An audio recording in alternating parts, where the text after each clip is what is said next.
Hello everyone, this is StrawberryShorty, back with what might be the final installment of the letter. So we got the true ending last time and it was massively depressing, and I promised I'd go for a happier ending.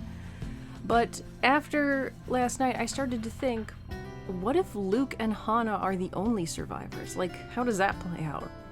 And I'm worried because I don't want to, like, ruin the whole baby thing, like, just in case it's the same image. So I'm going along a path where I've picked all the good options for them, but I had Hannah decide that she wants to take a break from Luke. So see if we can get like a special ending where it's like, oh, they were gonna separate, but then they didn't. And then we can pick all the breakup options that we didn't pick that are more positive. So I picked this thing with Zachary, so we could also pick these new options. So we'll start off with, do you think a crib would make a good gift? My sister just had a baby, you know? No, at least that's still applause. That'd be weird if it wasn't. She tears her attention away from the window and looks at me with an incredulous expression on her face. Like I just asked her to drive off a cliff. She relaxes eventually, but I can't get that image of her like that out of my head. Hope I didn't say anything to offend. Oh, what brought this on? Nothing. It's just a thought. She gave birth a few weeks ago. I suppose a congratulations is in order then. Thanks. I'll let her know. Do you think a crib would make a good gift? I'm sure she'd love that if she doesn't have one yet. Otherwise, maybe clothes. Or things she can use to care for the baby. I don't know, if she already had the baby and she didn't have a crib. You realize I'm the last person you should be asking about this, yes? Oh, it's her first baby, don't you worry. I haven't bought a gift yet since I'm kinda new to this too, you know? The whole being an uncle thing. For a long time, it's just been me, sis, and my grandparents. Now there's a little person who came into this world as part of the family. Who'd have thought, huh? Please don't tell me you're jealous. Oh, of course not. But I gotta admit, the very idea takes a lot of getting used to, and, you know, scary stuff like what if I drop her, or end up teaching her something bad, or I just can't stop making her cry, or... Something warm presses against my arm, gentle as it can be, which stops the rest of my words from coming out. Her hand, I realize belatedly. When I look to her, there's nothing but warmth in her smile. She's been doing that a lot in the past few hours, and I can't help but return it to her. Zach, sweetie. Stop. You're panicking. It's going to be fine. I don't know, Hannah. Maybe I'm not cut out to be a good uncle. Don't be silly. You'll probably be the best one there is. Might even make a good father when the time comes. Whoever you choose to be with will be lucky to have someone like you, I'm sure. At this, her expression softens, sadness flitting into her eyes for a little while before she looks away. I'm the one who's worried if I'll ever make a good mother. Luke doesn't seem to even want one of our own. How pitiful is that? 7 years and we're still at this point. I don't even know what to call it anymore. Now I'm carrying this other life with me while the father doesn't want anything to do with it. What am I going to do, Zach? Because right now I'm absolutely at a loss. Oh. A beat. Oh! Yeah, we're back to the same dialogue. We'll keep going just because we're going to show Hannah the photos this time. I think it will be better if you take a look at these yourself. Our relationship took a nosedive. Seeing is believing, right? I reach into my pocket and pull out the photos, handing everything to her. Recognition flickers across her eyes when she reaches for them, and I have to stamp down the tiny twinge of regret in my stomach for having the gall to show them to her. Only it cuts deeper the instant both her and Miss McCullough's expression changes. And it's not a good look. To say she's repulsed would be a total understatement. All this time, Hannah has been nothing but direct, saying what she feels, expressing what she wants. Away from the glamour and the camera lenses, she's a whole different person. But as she goes through to the pictures, I can't get an easy read on her. Zach, dearie, what is this? Your photos. The ones you requested copies of. I mean, they came out that way, and I thought you should know. Oh, I get it. You know, I've heard before that artists can be a bit weird. Have you ever gotten that kind of comment, Marianne? Not in my line of work, I'm afraid. Or ever, Mrs. Wright. I'd rather keep my personal hobbies away from my actual work. Less stress that way. Well, I suppose it just never crossed my mind that the saying applies to you as well, Zach. I said they came out this way, not that I took them this way. But talent's what's important, hmm? As long as you make good art, it doesn't matter. Oh, no, you see, when we had that photo shoot yesterday, there was something. I wouldn't say I don't appreciate it. I did ask for copies, darling. But would it be possible for you to give me normal-looking ones? Preferably with my head intact. I admire the effort you took to edit this, though. It looks authentic. Frankly, if I show this to some other person, they'd probably believe those silly rumors about the mansion. Good publicity, but not the kind I'd want for my new home. So please. She drops them back into my hands like their very surface burned hers. If you could redo this, that would be wonderful. I'm positive you can do a better job than the one you just showed.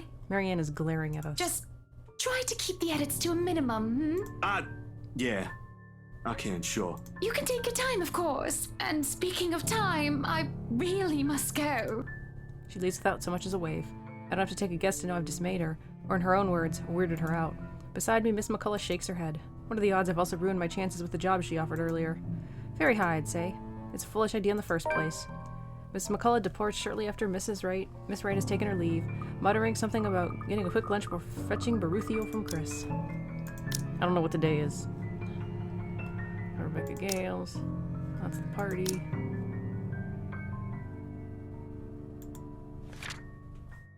Oh yeah, new journal entry. At Lexbourne City, Zachary and Hannah met with Marianne McCullough. While Marianne was busy, Hannah disclosed her pregnancy and her frustrations to Zach. At the end of their talk, Zachary showed her the photos, which earned the disapproval of both women. Babies. I hope getting this ending with Luke doesn't mess up our happy ending playthrough, because it would suck if we've already seen all of it. For that ending, if I didn't say it already, I'm going to be pairing Ash with Isabella. I made that mistake with Isabella. Oh yeah, I killed off Isabella. I believe she's already dead right now. Look where that got us. What other choice do I have? Ash? Rebecca? In all likelihood, all they'd give me is a pat on the back and a Z-Man go get some sleep. You're at it again from Ash. So I'm going to the church. I don't plan to go through all this, but I just wasn't sure there wouldn't be any new dialogue. Since we're talking about... Since we showed Hannah the photos, I mean. Oh, we'll pause. So, playing as Marianne right now. We did not hook up with Luke, but I figured I accidentally got some new dialogue when we picked the negative option. And ended up having to reload and skip through a bunch of stuff all over again because I forgot to kill Zach, so she seems content. I don't know. She seems content. I mean, she's living a glamorous life. This is a mansion. You have a mansion. Oh my gosh, I forgot to do it again. Supply button, I swear. Why would she want to go back to working for a paycheck? It's not like either of you are lacking of anything. His face blanks out as I speak, and for a moment I realized that I might have said something that he didn't like. A sore spot, a nerve. I hit a nail right on the head, and I wait for him to claim he's insulted, affronted by some lowly commoner. I'm ready to be shouted at. Oh yes, it's a glamorous life, isn't it? Where you just sit around, surrounded by our material wealth with no purpose or aim. That's how you like to imagine us, is that it? How'd you like to imagine me? Like I'm some fat cut who never had to work for where I'm at? It's not my fault you're sort of content where you're at. Do you know how many people I've had to kill to get here? What? No, that wasn't what I meant. I don't apologize one bit for having high hopes for myself. I worked hard to get where I am. You have no bloody idea. Now, why don't you go back to your mediocre job so we can get this over and done with, and you can go home to your mediocre place that you're so content with. I have a nice apartment with anime wallpaper. His knuckles are white as he grips the door to the music room tight. When he slams the door shut, locking me out, I can't help but think, what the fuck is his I problem? would have punched that bloke if I were you. Though, I know you're not that kind. That man, I don't understand him at all. And to think we might have been getting along. Okay, so forget about going into the music room then. That's fine, he'll have to go out of there sooner or later. In the meantime, I can go around and check the rest of the house. So, we'll pause here until we get to whatever the next new scene is. So, we're playing as Luke now, and we got the flowers, so we're gonna give them to Hannah. I thought we'd have got the ambulance choice by now, but we haven't, so maybe it's after this? Perhaps I did it to save face, or maybe a small part of me really had planned to take them for her. But, like a young man presenting flowers to a Valentine's, I awkwardly thrust the bouquet in Hannah's direction. They're for you. These are lovely, thank you. But aren't these? The surprise is to be expected. And the open-ended question needs little interpretation. I've never given her daffodils before, especially not from ones that I considered mine. They're for you. Don't make me think that kneeling around in the dirt was a waste of my time. It's not. It's not. Just... Are you feeling alright? I hope whatever I have isn't contagious. She should know she's pregnant, so I don't know what she's talking about. Luke, are you pregnant? I'm not sick, Hannah. I just got them for you. I thought they'd make you feel better, brighten up the room. I don't need my intentions questioned. The thank you was enough. And I didn't mean to insinuate anything. But you are right. Thank you, truly, for these. She takes them from me then, careful not to crush the stems. There is still uncertainty on her face, which endears and annoys me in equal parts. But she does look lovely with them, the very picture of her something that should be immortalized in paint. This should be for Mother. But it doesn't matter anymore. Why don't we turn in for the night? You must be exhausted with all that gardening. How does a dead woman care for flowers?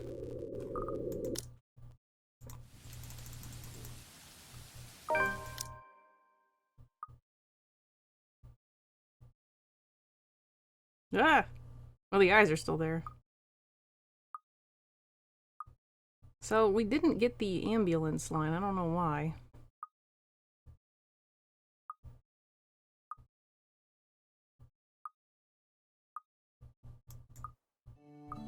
Well, I'm gonna pause. I don't know why we didn't get that one.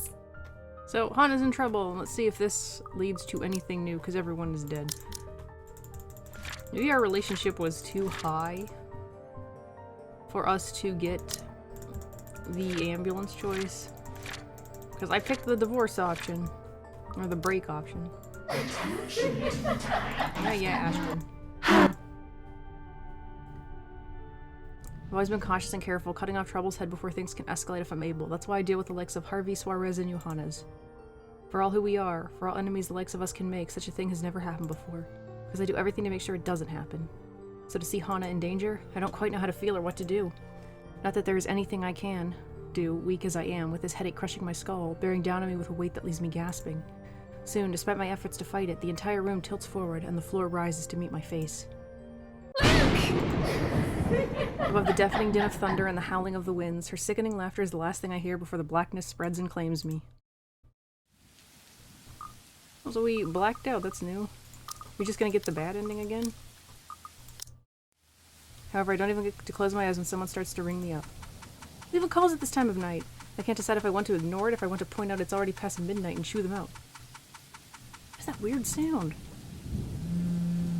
But when Hana's number appears on the screen, I answer without really thinking twice about it. It says Buttercup. The crackling of static blares noisily, making me wince. That's a problem every now and then, what with the area, of course. Minor inconvenience, more than anything, so I think nothing of it. Hana, why?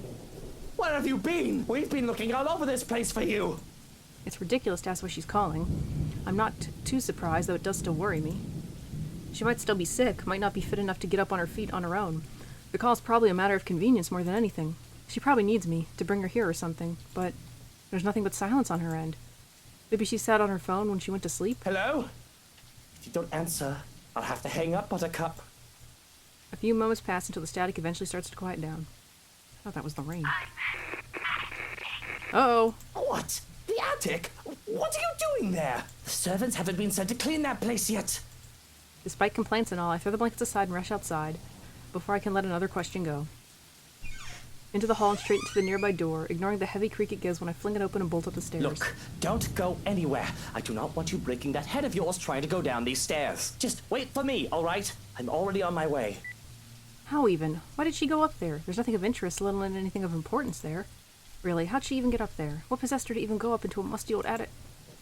The door closes behind me the moment I step in.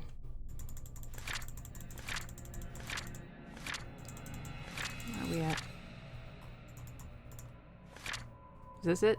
Till the phone rang, Hana's voice came from the other end, urging to go to the attic. Wasting your time, rushed upstairs, but when the door opened, so I think we're just getting a variation of the bad end, but door closes behind me the moment I step in. Hana? Hana, no! What happened to you?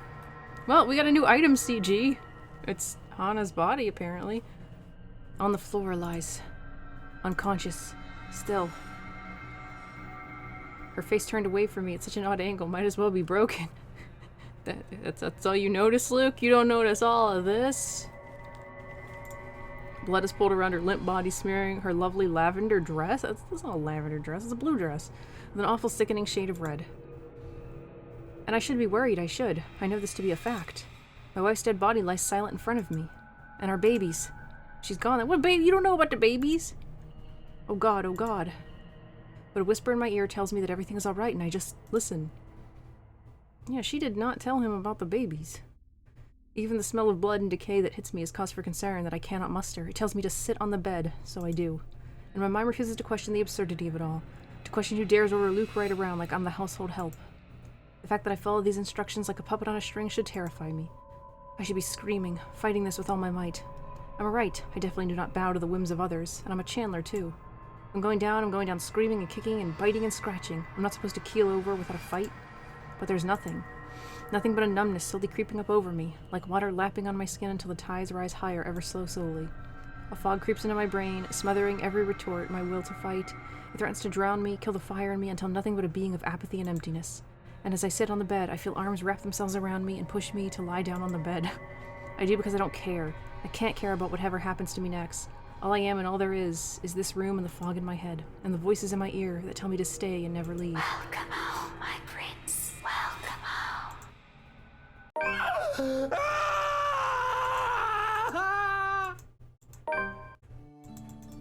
Well, that was an unexpected bad end.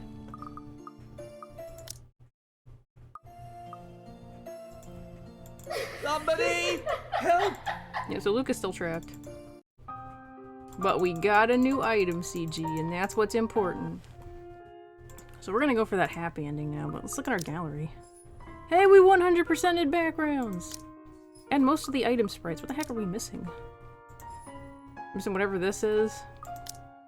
And... Well, let me click on chapter 1. That's rather odd. CGs? How are we still missing a CG from chapter 7? There's 2 of them. What are they?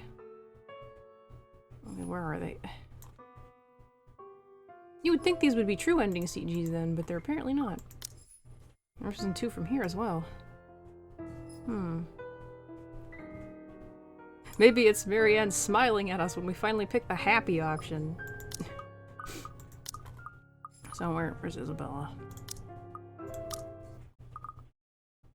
So I'm not stopping because we're gonna stay for the movie and we're gonna pick the professor option so we get points with Luke, or not Luke, Ash. I went to pick stay. Oh gosh. Goodness, I have to save. So we're staying for the movie.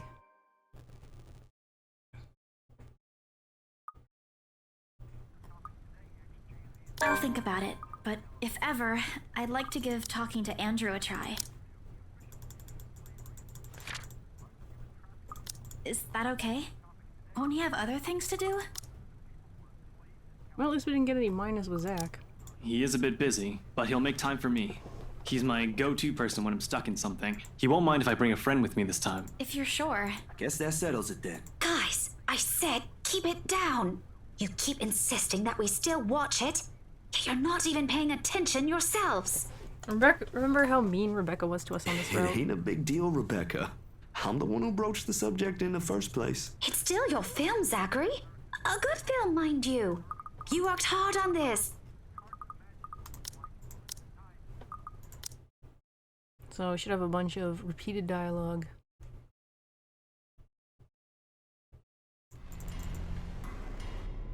You're having a nightmare. Oh man. I think this is our mother. It's either our mother or Ash. I know we get a phone call from Ash. Yeah, so this is Mom. Because I did pick a little bit of this. Get yourself here, all right? I did pick this option a little bit ago, trying to change things up when I went for one of the other endings, but then I reloaded and chose the other choice when I realized we were going on the Ash path. Let me do that again. Guess what? The phone call shouldn't be too far from here. Ghost in the window. Totally. Besides, I need to ask him about something. I might as well do it soon. I will end up pausing because we end up skipping part of the conversation. Yeah, so we're back to right before the phone call. Wish I hadn't left my bed. Here, the occasional drops of water in the sink and the whirring of the fan blades keep me company. It's easy to fall into a cycle of negative thinking. But even with the clutter to keep me company, the room still feels a whole lot bigger than usual. I hug my knees closer as a group passes by outside. Are they supposed to be on the first floor? I always thought they were on the second. Loud, so loud. If only there was a way to tune everything out, keep my head from replaying every image, every sound of her. Her screams, her awkward gait as she reaches for me, her bone-chilling smile, her pleas for... Enough. That's enough. A shiver passes over me, though it's not from the hair still hanging damp against my back, nor the draft that enters the room from the windows I've left wide open. My gaze shifts over to the letter sitting on the coffee table. Its edges flutter innocuously as the wind touches it. Funny how an ordinary-looking piece of paper can bring this much trouble. The impulse to throw it away or rip it to pieces is still there. I can easily do it, but after that, what? Will she leave me? What about those people who have already seen it? Will they be okay? The uncertainty gnaws at me. Knowing that she's real, I might also go after the people I care about. I just wish someone would listen. Believe me. The abrupt break in silence nearly makes me jump out of my skin. Blindly, I fish out my phone from under the mess of papers and cushions where I've carelessly thrown it before taking a shower hours ago. Ash's name flashes brightly on the screen. Is he calling because of this afternoon? Thank you so much for spamming my inbox, scaredy cat. Hey, Ash. What's wrong? I just had a long day. The couple who bought the house wanted us to finish processing the papers within the week. It's a little hectic, but we'll manage. Really? You sold it? Don't sound so surprised. I told you, you don't stand a chance. The rights won't take no for an answer. You've been on the losing end from the very start. Ha! Whoever said I was interested in the house in the first place? But you said... Despite his light tone, his snicker only comes off as annoying to my ears. I had to fight the urge to end the call right then and there. Stupid Ash. You're such an ass. And just so you know, I'm not treating you to a separate celebration. Or ever. No, that's just unfair. And here I was looking something up for you. Didn't you say you wanted to talk to Andrew? I pause. I did say that, but I didn't think he'd actually go through the trouble, considering how much he scoffed at the whole topic in the first place. Is he okay with that? Totally. Besides, I need to ask him about something. I might as well do it soon. What do you say you come with me tomorrow morning? Well, there's no harm in it, I suppose. I've got a free day anyway. Great, I'll just pick you up. Don't oversleep. Don't compare me to you. I'm not the one who sleeps like a rock. Another round of chuckles comes from him. Oh, I will live for the day that he'll stop making fun of me. Just wait, you ashhole. As I'm about to end the call, he clears his throat. And, Isabella? A sudden, diffident tone sends my eyebrows shooting up into my hairline. Is the world ending today? Yeah? Did you forget something? Do you think we... Never mind. Good night. He hangs up instantly. Rude. Completely rude. I didn't even get to thank him. The busy tone, though muffled, echoes through the receiver. No one is saying this will work. Even I'm doubtful it will. But right now, I'll take anything. Anything to get out of this nightmare.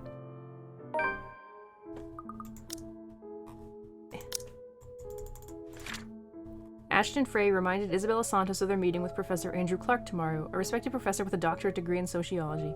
As a former researcher specializing in ethnography and psychology, Ashton assured that his friend could help with her worries regarding the mansion's rumors. Sleep comes easier tonight, and for the first time in a long time I dream. Of clear skies, of unrestrained laughter from children playing in the streets, and of small, cramped dwellings. To an outsider, the sight does not paint a pretty picture. However, this is home to me. We have seen that before.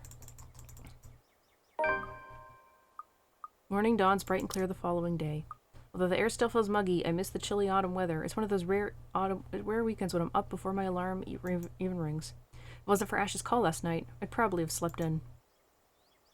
When 9 a.m. rolls around, I'm already heading downstairs where Ash is waiting for me in his car. His hair is a disheveled mess, his eyes drowsy, and overall, looking like he hurried to get out of bed. Or fell out of it. Or both. He looks adorably rumpled this way. But I'm not going to tell him that. It only bloat his unbearable ego. Good morning, Ash! He makes a motion with his finger around his ear. Tone it down. Can you even drive? He answers with a slight raise of his hand, a yawn, and nothing more. He has never been particularly fond of mornings, and for that, I'm thankful to every god in the universe. Less mental capacity for him to make fun of me. Ha, there's a reason why mornings are my favorite. It doesn't take long for us to reach our destination, the small cafe situated in Luxbourne's busiest street, the same one I'd often visit with Becca for its cheap food. I've never gone there on a Sunday, and it's striking how different it appears without the usual weekday and Saturday rush. The atmosphere especially reminds me of something we also have back home, near the university I used to attend. I wonder what happened to it. It was being renovated before I left, so I never got to visit one last time. The place had always had a calming effect on me. But today, despite standing in a place similar to it, anxiety easily washes over me as soon as I step out of the car. I'm quite used to dealing with people I've never met before, thanks to my work, but still, I don't know him!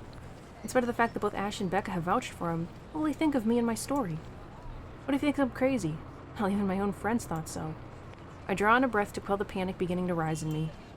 Oh well, only one way to find out. A few hesitant steps forward, and Ash is suddenly pulling me back by my elbow. Hold on, scaredy cat, not too fast. Without warning, he flicks my forehead. Hard. That hurts! What was that for? He's already walking away when I look up, and I hurry to catch up to him, puzzled. I really don't understand this guy. At least explain why you're flicking other people's foreheads all of a sudden. So rude. Get yourself together, will you? He's not going to bite. He's very accommodating, too. I wasn't scared of him or anything. You don't look like it. Didn't sound like you and Kay last night either. Huh? What was that last one? Hey! Don't just ignore me! All questions and retorts die in my mouth once he opens the door to the shop. A cast iron bell attached to it chimes softly, announcing our arrival. The smell of freshly brewed coffee welcomes us as soon as we step in. Come on, give us a new image. Like the usual, several tables and chairs have been set up for the patrons. But the most of the customers have forgone them in favor of the more comfortable throw pillows and beanbags the staff has laid out on the floor. Becca would love to know they have something like this on Sundays. She's been complaining how uncomfortable the library chairs are for a long time now. Ash leads me to a secluded spot near the window where an old man, probably in his 50s or 60s, is seated enjoying a brew and a book. Professor Clark. It's just Andrew now. I'm no longer your professor, Detective Inspector Frey. The guy, Andrew, looks up from his book and gives him a smile. A sheepish look crosses Ash's face at the older man's admonishment. More unusual, in my opinion, is seeing him appear like a parent has just scolded him. But it's just a familiarity between them, one that goes beyond what someone expects from a simple student and mentor.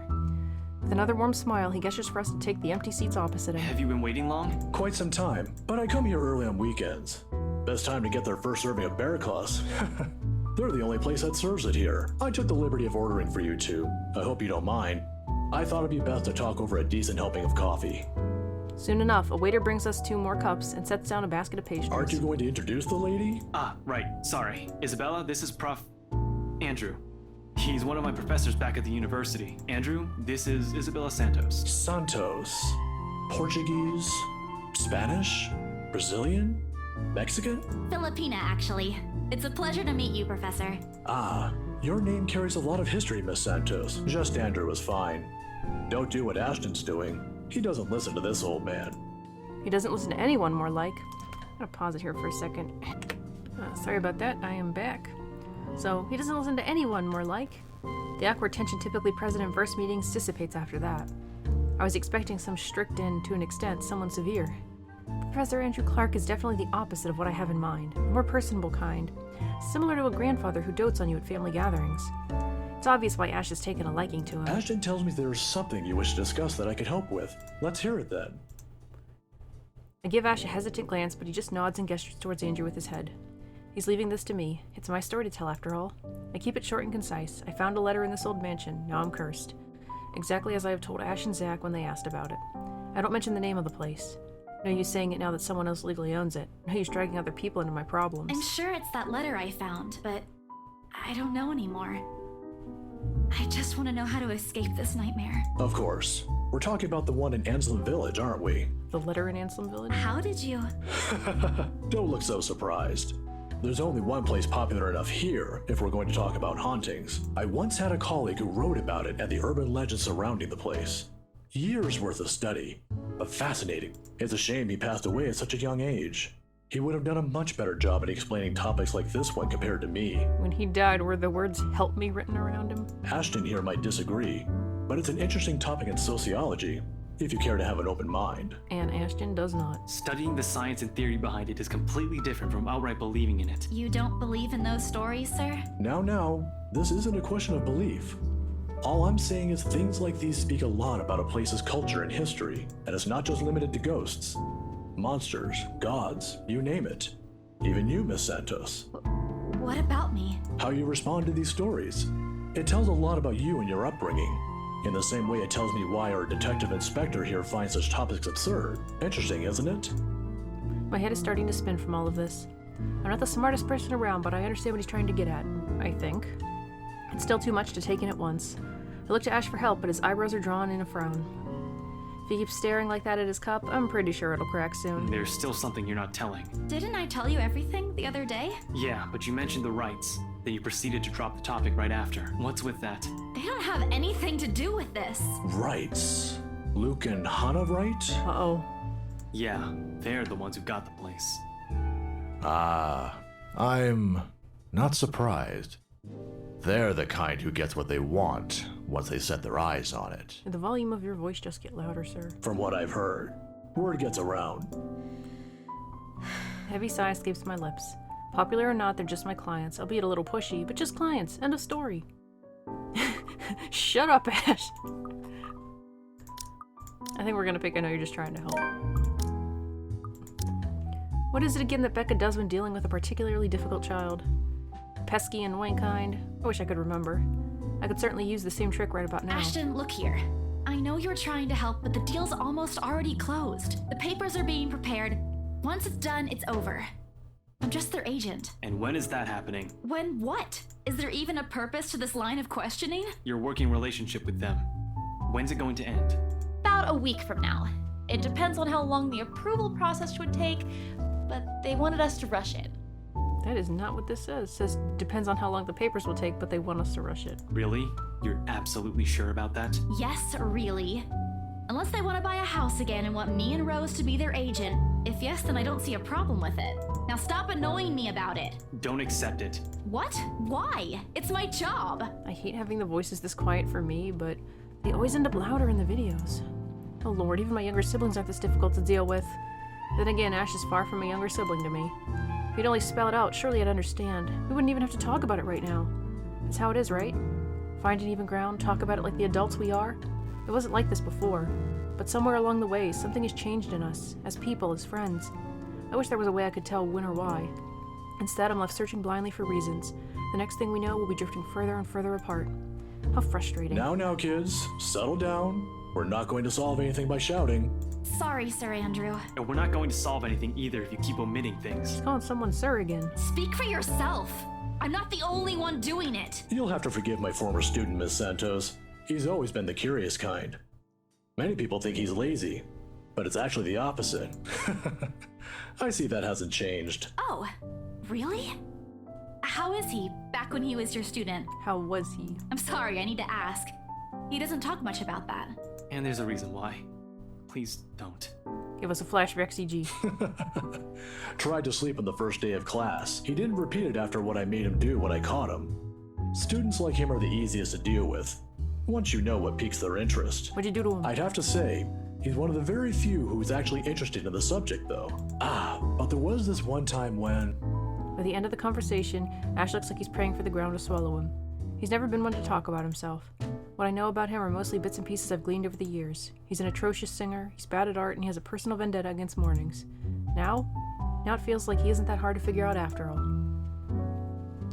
It's past noon when Andrew has to leave us for another meeting. But before we separate... Miss Santos, a word of advice. Just keep in mind that when it comes to cases like this, things aren't always what they seem. Oh, his voice is louder again. Naturally, the mansion and the letter were brought up several times during our talk. Would have been nice to hear that talk. And though Ash is right, in that Andrew offers a different perspective, he has left me with more questions than answers. What is she? What does she want from me? Is she ever going to leave? They all continue to bug me after we've left the coffee shop. I don't even notice when Ash takes a different turn on our way back. Where are we going? You can drop me off at the park. We did get a CG, I think, when we went with Zach, so maybe we'll get a new CG here. Guess. You have 3 chances. I'm serious, Ash. Where are we going? He doesn't answer, but shortly he stops his car in front of a small nondescript food stall a little ways away from the movie house. If I wasn't paying closer attention, I would have missed it without a doubt. He motions for me to wait as he gets off the car and walks in its direction. Sheesh, if you want to buy something, just say it. No need to make yourself look mysterious. Yeah, because I'm pretty sure one of the images that we're missing is right after Zach with the cinnamon buns. Now we're gonna get Ash with cinnamon buns? It makes you look more like a dork than cool. The wait isn't long, however. Soon he's walking back holding 2 fish-shaped cones in both hands? Ice cream parfait across of the 2? By the time he's back inside the car, I've given up any effort to figure out what he bought. Not that it looks bad, it's actually quite Here, cute. Take it. I have to move my head back a little when he thrusts it at me, to avoid the ice cream and fruit toppings from ending up on my nose. What's this for? The frick is this? This is a really weird... Is this a British thing? British people, tell me, is this what you guys eat? My arm's getting tired. 5, 4, 3, 2... With a wary glance, I take it off his hands. I still don't understand why there's a need for ice cream today. Nevertheless, I take a small bite. It's actually pretty good. Must have shown in my face because he chuckles as soon as I take another one. Well, we got an item CG that we were missing. Are we gonna get a normal CG? Saw the place open the other day when we watched Zach's movie. Thought I should give it a try. It doesn't seem like a bad place to get food from time to time. And you're giving me free ice cream because... Do I need to have a reason? Are you really going to ask me that? Here's the thing with Ashton Frey. He does not treat anyone to free food just because he feels like it. He's that much of a Scrooge. Hell, he even asked me to teach him how to haggle once. Haggle, of all the people who'd ask me that. I'd have expected such requests from Becca, but Ash? Not at all. I don't know why. If I'm going to be honest, he looks a bit constipated with that expression on his face right now. I think he's starting to regret buying this. The other day? The movie with Zach and Rebecca? Rebecca's there, yeah, I think so. Yeah. Oh, poor Rebecca if she heard that. Anyway, during the movie, we, that's to say, Wow. we... Kind of funny seeing him like this. Shit. Should have written down something first. Tell her you like her. Get to the point, Ashton. Right. I'm sorry. What? I'm sorry for, not getting to the point. I'm sorry for the other day. I got carried away. I said things that upset you. I shouldn't have done that.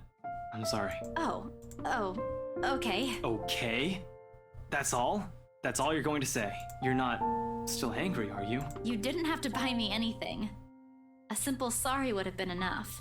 I bite into the cone again, a small attempt to keep myself occupied and relieve the heat crawling up my face. It doesn't work, but at least I don't have to look at him. Why I'm feeling embarrassed over an apology? I have no idea. It's not like it wasn't called for. They were being mean, especially him, and in that fraction of a second it hits me. He skipped his day off just for today. I should be the one apologizing and thanking him. Silence is an awkward company while we finish our respective snacks. There are words for this, for people like us, for understandings and sentiments like this. Yet in this instant, they won't come. As promised, he drops me off at the park right after, phrases unsaid still hanging heavily in the air. Is this when we run into the cat? We didn't get a new CG though. In this weather, the city park gives off a lazier, more languid vibe than usual. Where children are usually seen running around and playing, there are now people lying, leaning back on their picnic blankets, simply enjoying the afternoon sun. The smell of food drifts from nearby carts, and if the wind blows in the right direction, one would catch the whiff of freshly trimmed grass. I think this is where we ended up after we went with the priest and Zach. Maybe I should try walking home today to get my mind off things? To try and find the words somehow? I haven't done that in a while. Thanks, Ash, for today. No problem. Oh. Say hi to Rebecca for me. I thought we were alone. Yeah, I will. Even so, I linger. We both do. A mild human breeze brings the smell of dry leaves, warmed earth, and a far-off distant memory. Come on, give us a CG. A false starts and awkward first meetings. Same place, same people playing the same parts. Funny how of all days, my brain chooses to remember it now. Wait, Belle. Ash exits his car. His strides are unsteady when he approaches me. Maybe this is his uncertainty showing? I'm not quite sure. He has never looked uncertain to me before. Always calm, always sure, always collected. He stops a short distance from me, close enough that he's within arm's reach, but just far enough for his voice to be heard over a decent small talk. If this is what it's going to be. He fumbles for something in his pockets. Here, catch. We got a new item! The small bag lands cleanly on my outstretched hands before it hits the ground. I raise an eyebrow at him and he responds by shrugging and stuffing both his hands back into his pockets. Somewhere to the side, he finds an interesting spot to look at. Sometimes you have to wait, Papa said long ago. For once this time, I listen. His voice is halting, hesitant when he finds it again. My mom used to make me carry around one of those when I was young. To ward off evil and bring you luck, she said. Now I kind of want to know what happens if we die or get hit by a car with this thing. I don't believe in this kind of thing now. But if it makes you feel safe, since you're a total scaredy cat, then I guess it's okay to give you one. Then I guess it's okay to give you one to carry around. Like, I'm not crazy. Y'all heard that, right? Ashton just got like 10 times louder. Perhaps at the moment there aren't words for it. I've never been good with those. You're not bad after all. You can be nice when you're trying. I don't know. Let's try you can be nice when you're trying. No relationship. Let's try the other one.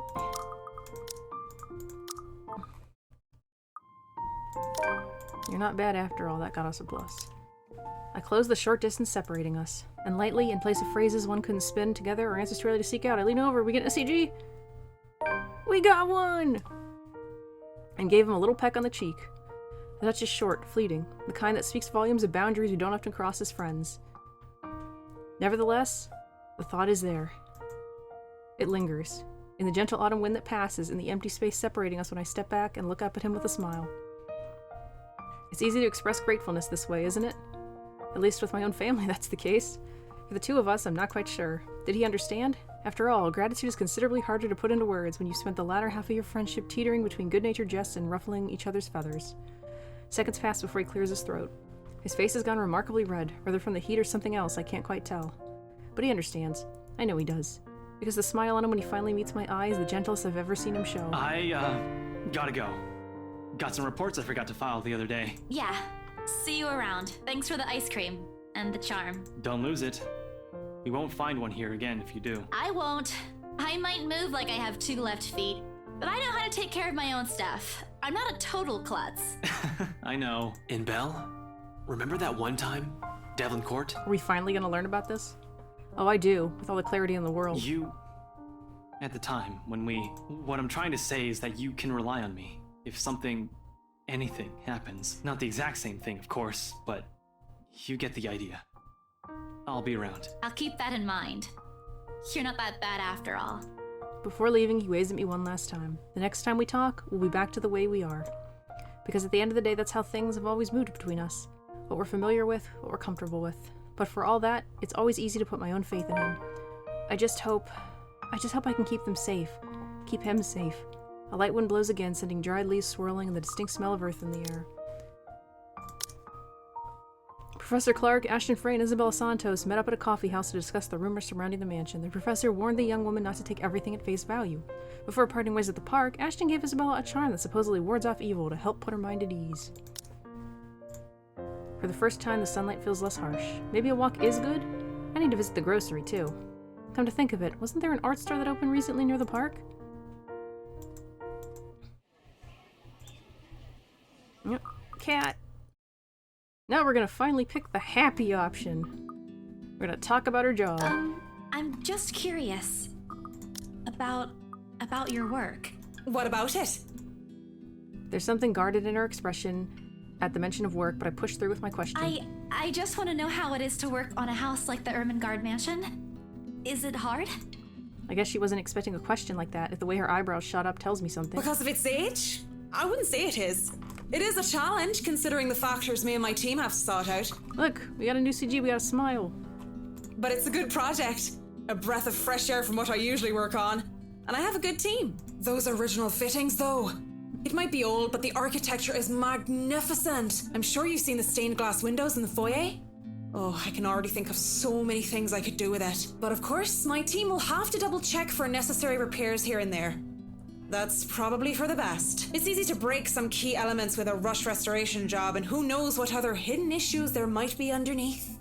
People can be so careless. Like dungeons. I'm sorry, I spoke too much. No, it's okay. You seem to really love what you're doing. It's not really like that. I'm just lucky to have found work in an interesting field. Anyway, Bruthiel's due for her visit to the vet. Nice talking to you, Miss Santos. I wish you luck with what you're planning to work on. It seems like a big project, too. She gestures with her head towards the bags, the ones filled with stuff I've recently bought from the art store. It's a project for a friend, actually. All the same. Good luck. I wonder if we're gonna get a new CG that's of a painting of Ash. I watch her as she leaves, though she stops shortly before crossing the threshold separating the park and the street.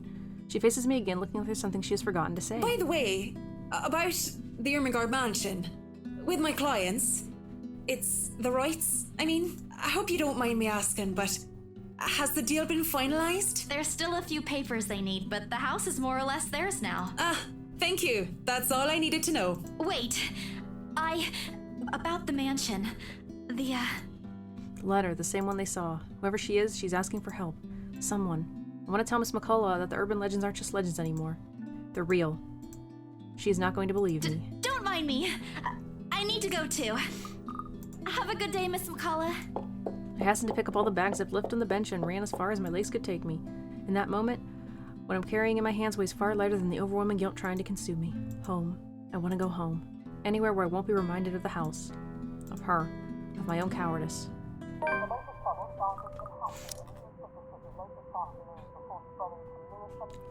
look, it's Berothium.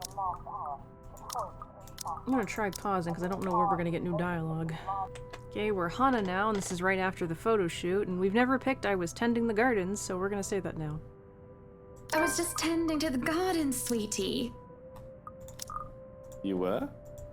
For a moment, he looks skeptical. With a C. I could tell by the gleam in his eyes and the way he sits up in attention. He thinks I'm lying, but I see no point in bringing up Zachary and aggravating him. I did tend to the gardens for a bit, so it's not a complete lie. Just a little white lie. Besides, I know just how to please him. Sauntering over and circling around him, I place my fingers on his shoulders.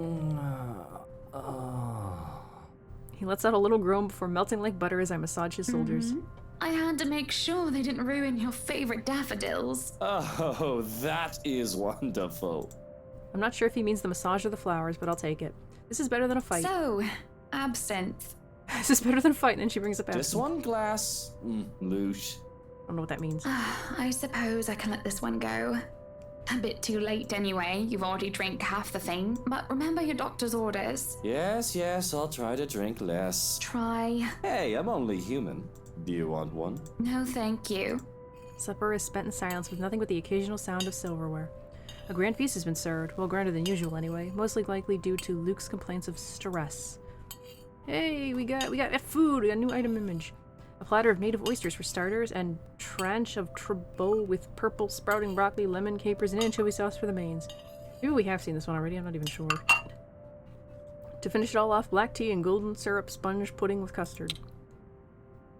But when our appetites are appeased and the plates are cleared, Luke stands up, kisses me goodnight, and leaves me to stare at my half-empty cup. Lonely in the lull of night, I sit in a house too big and too empty, foreign and unwelcoming. Even with its warm tone and holy decor, it feels cold. There's no need for tears, however. I know I can get through this like every other obstacle I've faced before. This is a minor setback in what I hope will be a long and happy life. To remind myself that this place is for Luke and our future children fills me with renewed vigor. Besides, it looks like someone is offering a cry already, so this is probably the part with the cellar. So, we're at the housewarming party. There's just been the whole thing with Rochelle. And we're gonna say I need to work for my happy ending. Yay, plus with Luke. Becky's words are still fresh in my mind.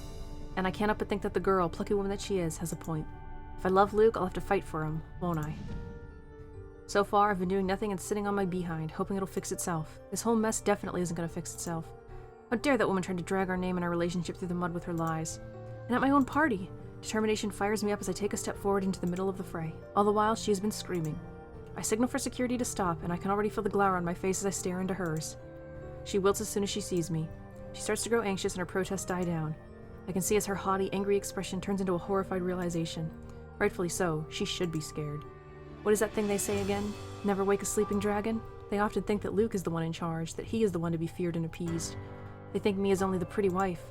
They forget that I am just as capable, just as worthy of respect. I invite you, my friend, into my house on a day of merriment, and you insult my name and accuse my husband of infidelity. What have I ever done to make you treat us with such disrespect? You are no longer welcome in any of our estates, our properties, and our businesses.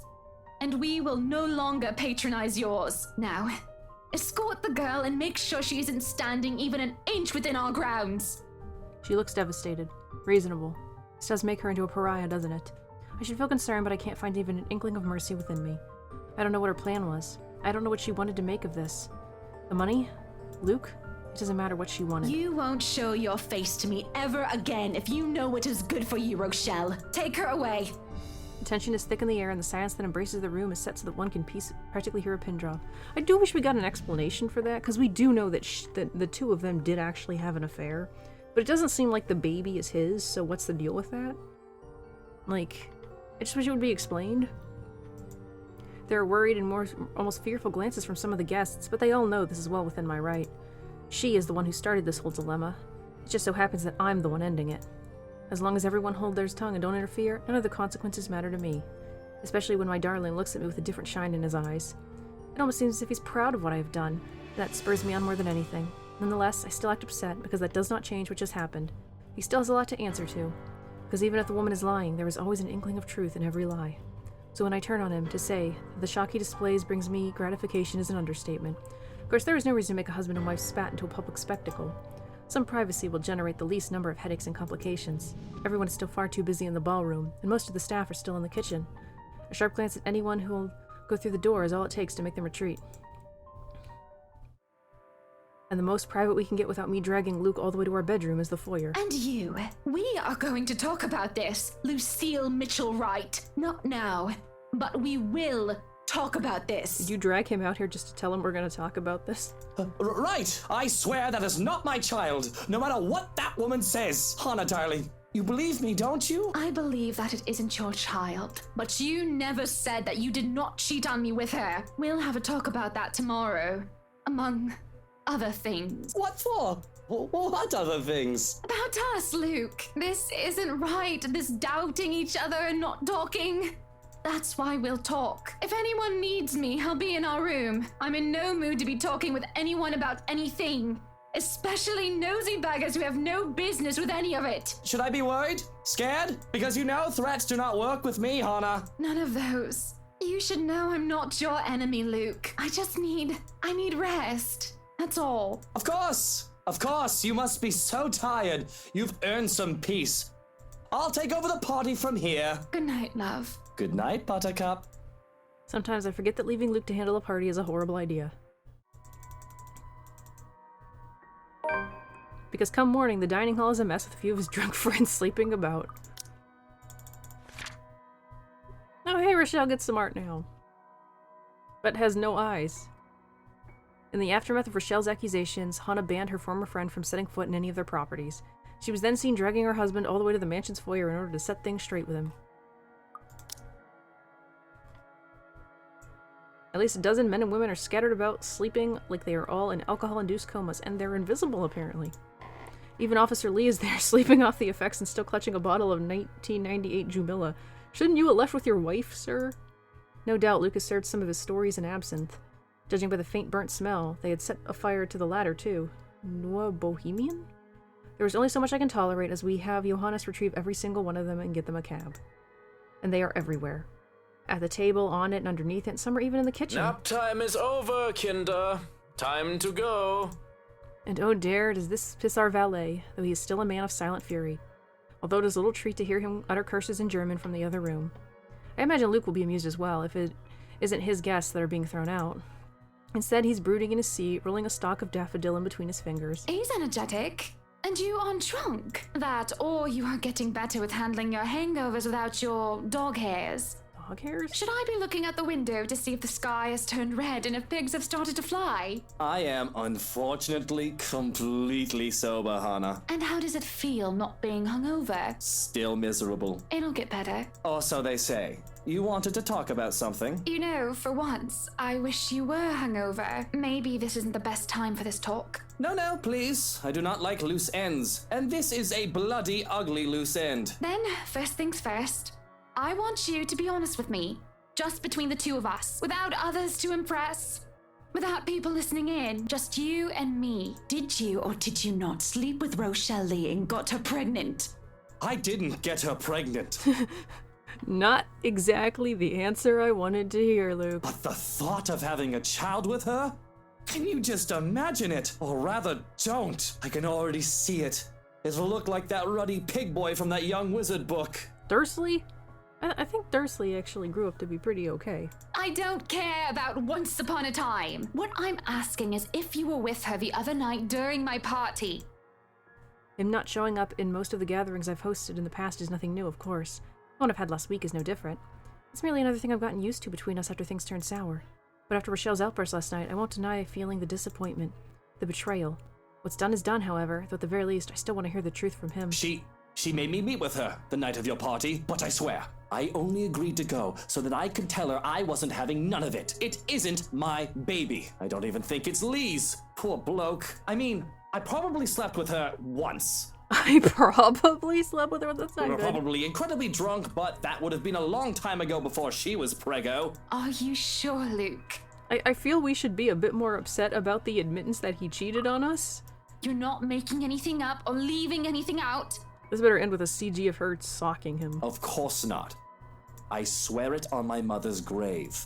He swears it, he says, as he hands me the flower with such tenderness. And I believe him. Well, if that's all you wanted to talk about, you shouldn't have made me worry. I really want to jump back to the gallery and just show off that CG, because I'm sure everyone wants to see it right now. For the sake of my sanity and for the sake of our marriage, I'll pretend that you never said any of that. Are you sure you aren't drunk now? Haven't had a single drop and hating it. Would you like something to drink? Because I'm not done. She's gonna poison him. I have something else to tell you. No thanks, maybe I will after this little talk you wanted to have.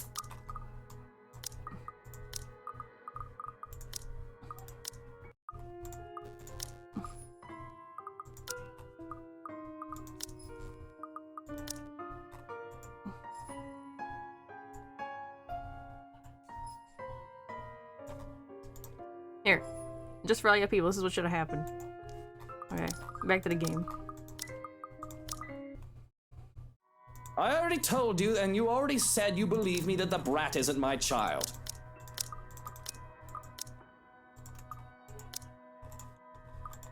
I already spilled that I might have had drunken sex with her once, and you wish to wipe that off your memory. So do we have anything else to talk about? Because have at it. I feel like my next question would be, how many other people have you had drunken one-night stands with? I'm all ears. Are we gonna tell him about the babies? You're pretty miffed for someone who just admitted to his wife that he's cheated. And you're stalling. I can tell that incident has you shaken up. So why don't you just spit it out and get this all over with? I'm pregnant. What? Come again? You heard me. You've got to be kidding, right? Who's the father? This must be some kind of joke. Are you taking the piss at me? Because, woman, I don't need a second fake pregnancy. Instead of answering, however, I stay silent, let the matter of the facts sink into his head. His face heats up for a moment before he goes pale. He raises a hand in the hopes of asking for a drink, but the morning staff are still busy evicting the last of his inebriated companions. And he doesn't even bother to bark out orders as if he's lost his very voice. Actually, it looks like he's on the verge of hyperventilating. This is Hannah, darling. I need some air. How long have you been? 3 months. And the twins. Although we don't know yet if they're a boy or a girl or... That is a big thing to throw on him. Like, I'm not only pregnant, I'm pregnant with 2 babies. Or both. Good God! Twins! Look on the bright side. What are the odds you'll screw both of them up? I'm going to be a father to 2 tiny babies. Breathe, Luke. Breathe. I want an extra chapter that's just him trying to be a parent. Goodness, Luke, I'm the one who's pregnant here, not you. No, don't touch me. Stay away. A scream cuts off my amusement. Without thinking, Luke and I rush to the floor. We're interrupting the fun stuff. It's music. Hannah confronted Luke regarding last night's drama. He confessed he slept with Rochelle, but insisted that he's not the father of her child. Accepting his apology, Hannah then informed him she's 3 months pregnant. The talk was interrupted when a crazed Officer Lee refused to leave the mansion, screaming about helping a crying woman. Uh-oh. There stands a crazed-looking chief inspector, thrashing about as he tries to make it up the stairs while Johannes holds him back. What is going on here? Und tschüss. All the Schweinehunde must leave, including you, Chef Inspector. I understood one of those words. This one is very problematic and will not leave. No, you can't make me leave. I need to stay here for her. I need to help her.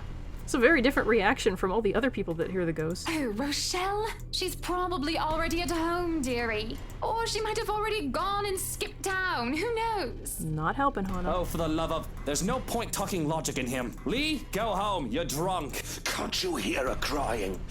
She was crying, just weeping and in so much pain last night. I couldn't help her.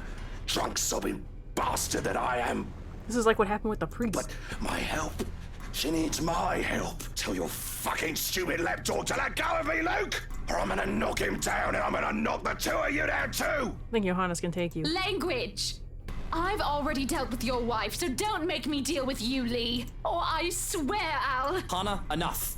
Don't stress yourself over him. It'll be bad for the twins. So go back to your breakfast and let me handle this, okay? Are you sure?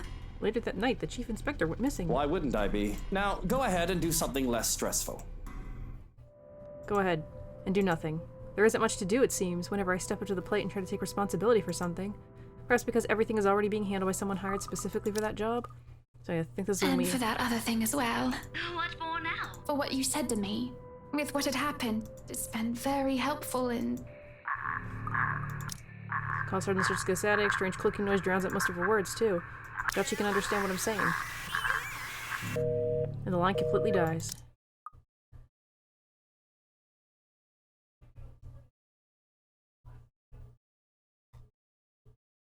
So, we're gonna pause because we're doing Zachary stuff now. So we're Zachary right now, and we went to see Ashton about the photos. And unpause in here because I don't think we've ever said it's really just a gig. Patience can be a tough thing to summon at times, but we didn't get this far as friends if we let our own tempers be the lord of us. Bro, it's really just another freelance work. He eyes me skeptically, the same stare he reserves for people he interrogates. I've been on the receiving end of it before, early in our friendship. Years later, he's already got the unimpressed police look down pat. And there's nothing going on with me and Miss Hana. She was just being friendly. Insisted I call her by her first name. That's all. I wasn't implying any of that. You're not that sort of guy. I know, but let's just get that out of the way. The just-in-case elephant in the room scenario, aight? She's a married woman, Jesus! Not with the image she presents in public. No, but trust me, she ain't any of the things the tabloid writes about her. Like I read any of those. I know you don't, but keep it in mind, will you? Will do. Though I can't promise she'll get off scot-free if she's involved. And with how you're acting, it feels like I'm doing a solid for your girlfriend. Cut that out, will you? And I'm not asking you to. Besides, what's currently going on here is more important. All right, lay it in. Counting everything takes the better half of lunch, but he manages to listen through the entire thing without a snide comment. A feat in itself, actually. At the end of it, Ash merely nods, takes out his phone, and excuses himself. Off to a far corner of the cafe for some privacy, if you can even afford to have such in a place as public as this. He's calling the asylum on us. I can't stop you if you're willing to believe in this crap. Give this guy a call. Returns in a little while and You're hands better me a off small talking to him card. than me. He's at the public library now if you want to catch him there. He used to be my professor back in the university. I don't know if this is going differently because of what we said or because we had to meet with Isabella. Oh, no, I don't think that's... Go on. I already gave him a heads up. You know I can't help you out, man.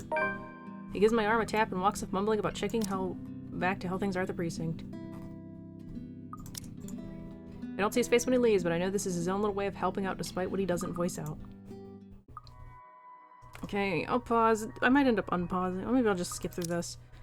After Ashton went through the trouble of contacting the professor, I can't just ignore it. Nothing but quiet greets me inside, though, because since he met with Isabella, he might reference her.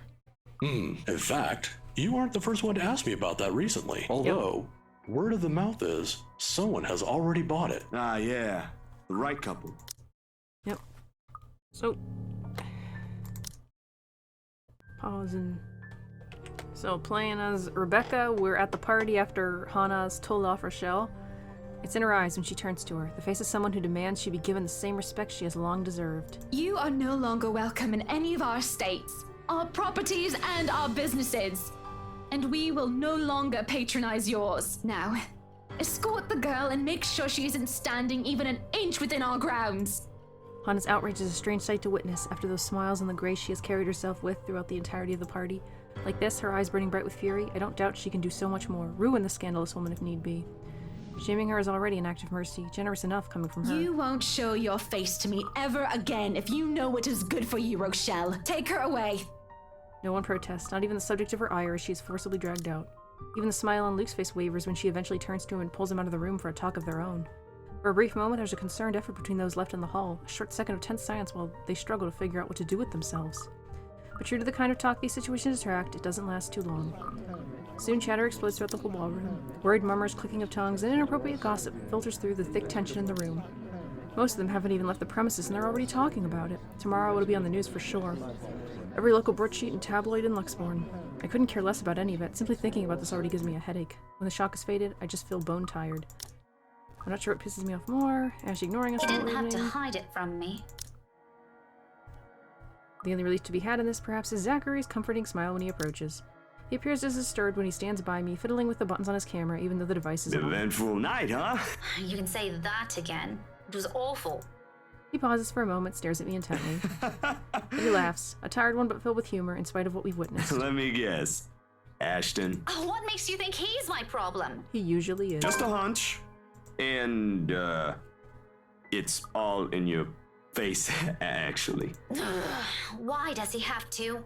I don't understand that man anymore. Like I always say, you should just... Oh, you can bet your ass we're going to have a very long talk. I'm not letting him off easy this time. I'm sure he has a good reason. He won't say it, but he likes being around us. Heck, we're probably the only people he likes. He ain't gonna ruin that for something stupid. He can be dense, but he ain't dumb. That's exactly what I've been telling people, isn't We'll it? see about that. I just want to go home. Are you done here? Nah, sorry. I can't until the party ends. It's alright. I'll just take a cab or something. I'll see you later, Zachary. Before removing myself from the room, I lay a comforting hand on his arm. He'll need it among these people. And then I'm gone, more than ready to end the disastrous night as early as possible. As it turns out, the night isn't done with me yet. Then we run to Luke. No sign of his wife. Just him and the agitated clicks his shoes make while he treads around the empty room. Because, Daisy, I've had enough of it for one night. I don't need to hear another one. You are very... You know, brooding up... So, pause. So this part's going on extra long, but we will get our happy ending.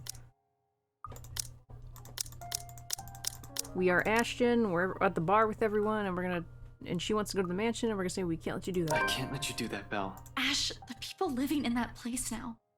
They were with me during the open house. They have to know. They're in as much trouble as we are. I know, but it's risky. It's dangerous. We don't know what you might find in there. Or if you'll even find anything. What if you see her again? What if she goes after you? What are you going to do? For all we know, it might be a dead end.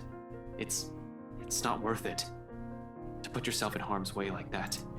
She offers no response, not even a form of resistance, no further argument like I've come to expect from her. Uncharacteristic. Just a silence that stretches far too thin till the air in the whole room grows heavy. In front of her, her hands stay curled up, like she's holding on to everything she wishes to say but can't. I like to think that yes, to some extent she understands, even if she doesn't entirely agree with me. The dilemma is clear on her. Otherwise her scowl wouldn't have a deeper set to it, her lips wouldn't be pressed in a thin line, or her hand would no longer be balled into fists. She would have pushed that argument if she doesn't, and knows she has no lack of things to say. Instead, she simply offers a nod, an acquiesce, and in a moment of boldness, perhaps insolence, I reach out for her, taking her clenched fists in mine and drawing them closer to me. She sucks in a breath, soft and sharp, but doesn't say anything, merely watching as both my hands cradle hers, cautious, mindful, as if she's the most precious thing I've held. Then again, maybe she is, along with everything I've yet to convey. Stop that.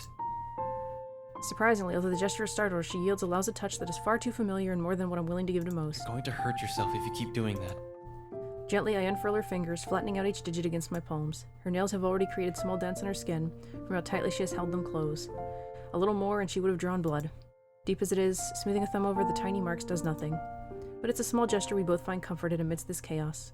And all at once the tension lifts. Her expression softens, the lines on her shoulders ease, and it is only after her lips curve up in a faint smile that I let go, giving her hand one last squeeze before returning it to her. Part of me wants to tell her, admit that that's exactly what I'm planning tonight. What good will it do, though? I've already told Zach, one person is enough. How simply letting someone in on a plan makes me iffy. Broadening that circle and revealing too much would just cause another pointless concern. But someone has to be aware, at least of where I'm heading off to, just in case. In case things don't pan out, expect the worst, even if I've only intended to do a quick survey of the place. In my own words, risky. It's best that I simply leave it as it is for now. Isabella doesn't need to be burdened with my worry my entire scheme entails. I stand up as soon as footsteps shuffle from the next room, its cadence slow and hesitant. Shortly, Rebecca comes into view, clutching her hands firmly in front of her and sporting the same uncertainty on her face. She casts me a cursory look, then shifts a nervous one to Isabella, who studies her with an almost hopeful gleam in her eyes. Their fights never did last long. Can we talk alone? Her interruption could not have come sooner, and I'm all the more glad for it.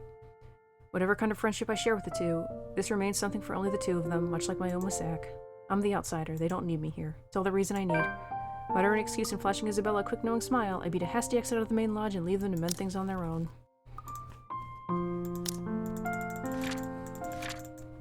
After scolding Rebecca for her harsh tone, a concerned Ashton followed after Isabella. He found her alone in a corner of the lounge. Despite agreeing with her, he gently explained why going back wouldn't be a good idea. Thankfully, she eventually acquiesced. So I'm gonna pause here. Okay, so we're right after Isabella saved Ashton from Johanna's. Change. She realizes that now, holds on to it. Another little thing, another small thing from her that may go unnoticed and pass by quietly, but will eventually amount to a lot of things. Tiny gestures that mean nothing at first.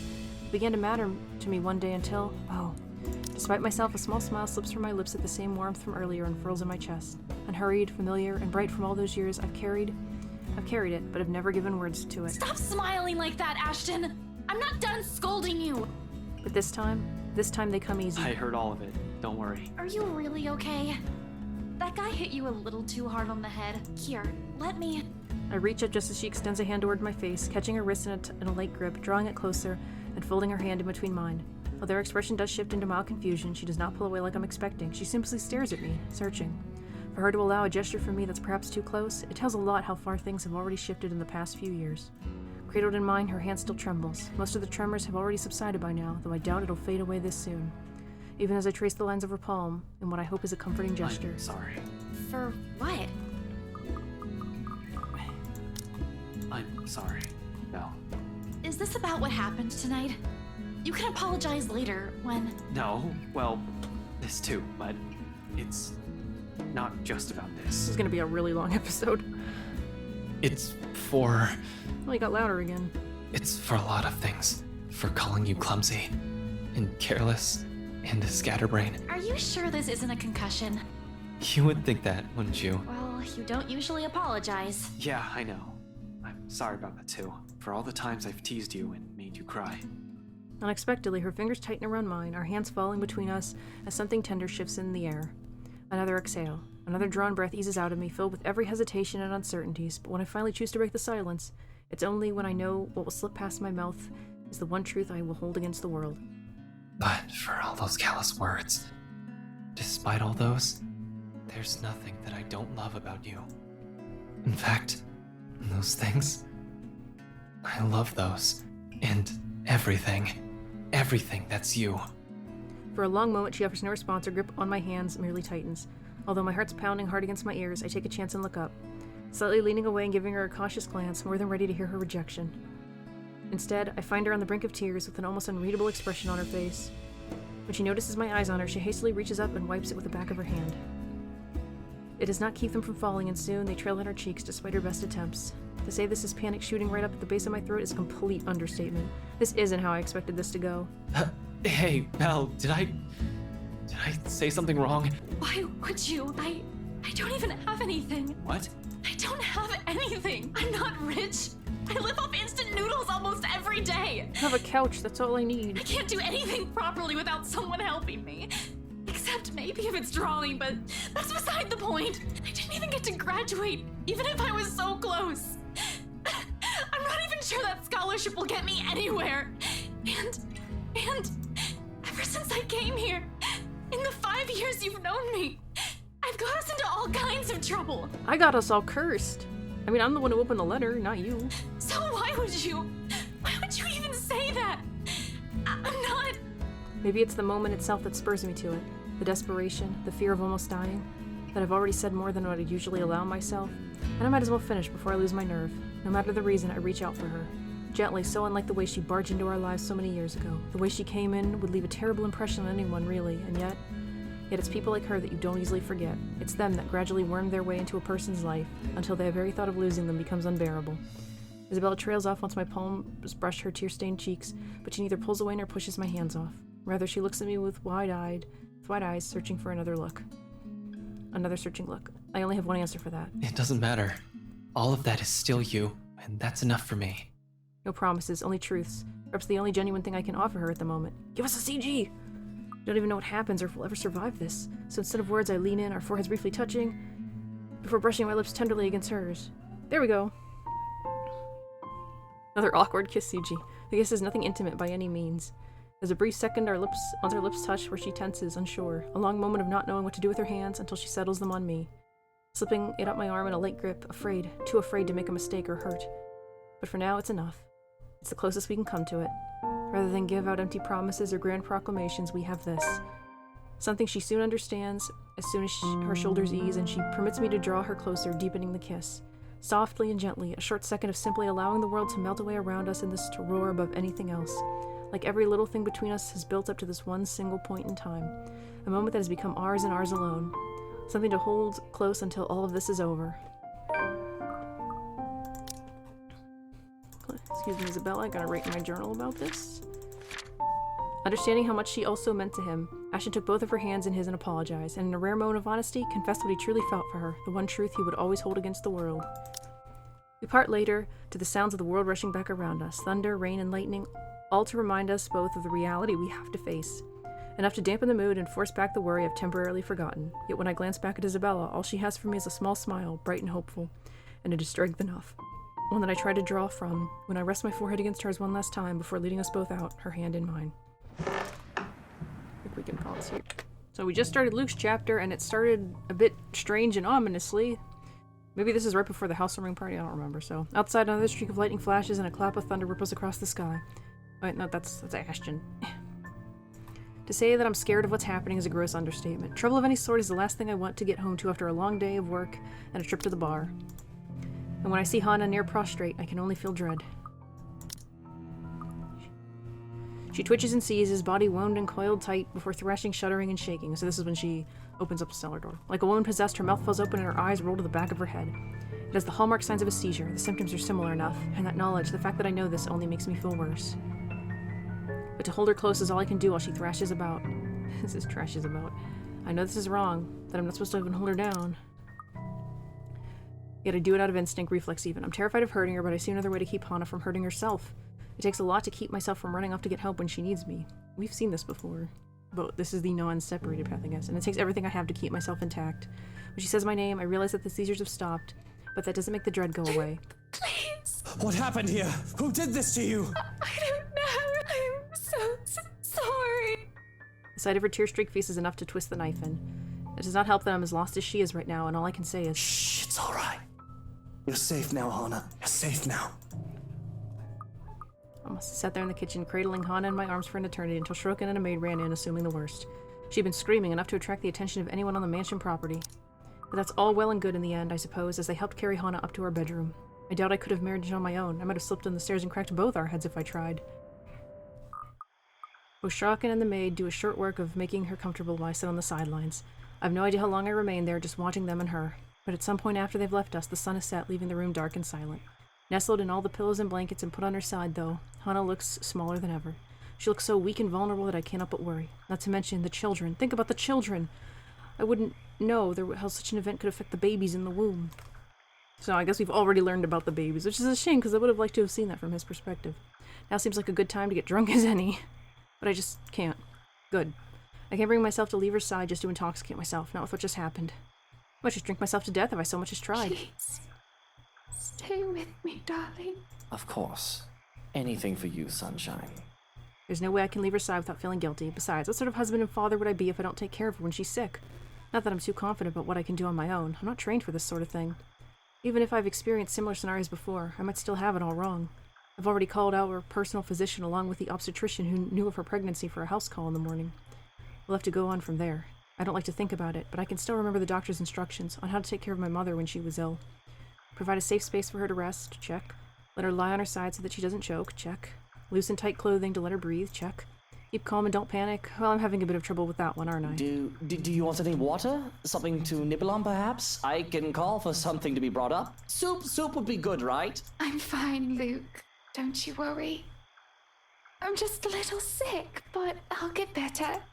A pain look crosses her face, and more than anything, I wish I could take away the pain she feels now. When she beckons me to come closer to hold her in my arms, who am I to say no? We got a new CG! Her body still quivers, tiny shakes that make my heart feel like it's going to stop and give every time they happen too much. I take care to give her room to breathe, no matter how much of an uncomfortable position it puts me in. Her scent is enough to bring me ease. Golden flowers, marigolds, buttercups, and daffodils. I'm not sure if she smells this way because I surrounded us with them when I can, or because she's wearing the perfume I gave her last Christmas. There we go. Now, are we comfy? She nods, her head weakly, a smile barely making its way to her lips. I'd be ready to fulfill any request she has, anything to make this easier for her, anything to make her happy. But when she next speaks, I can feel my breath catching in my throat. Sing me a lullaby. A lullaby? Of course. I can do that.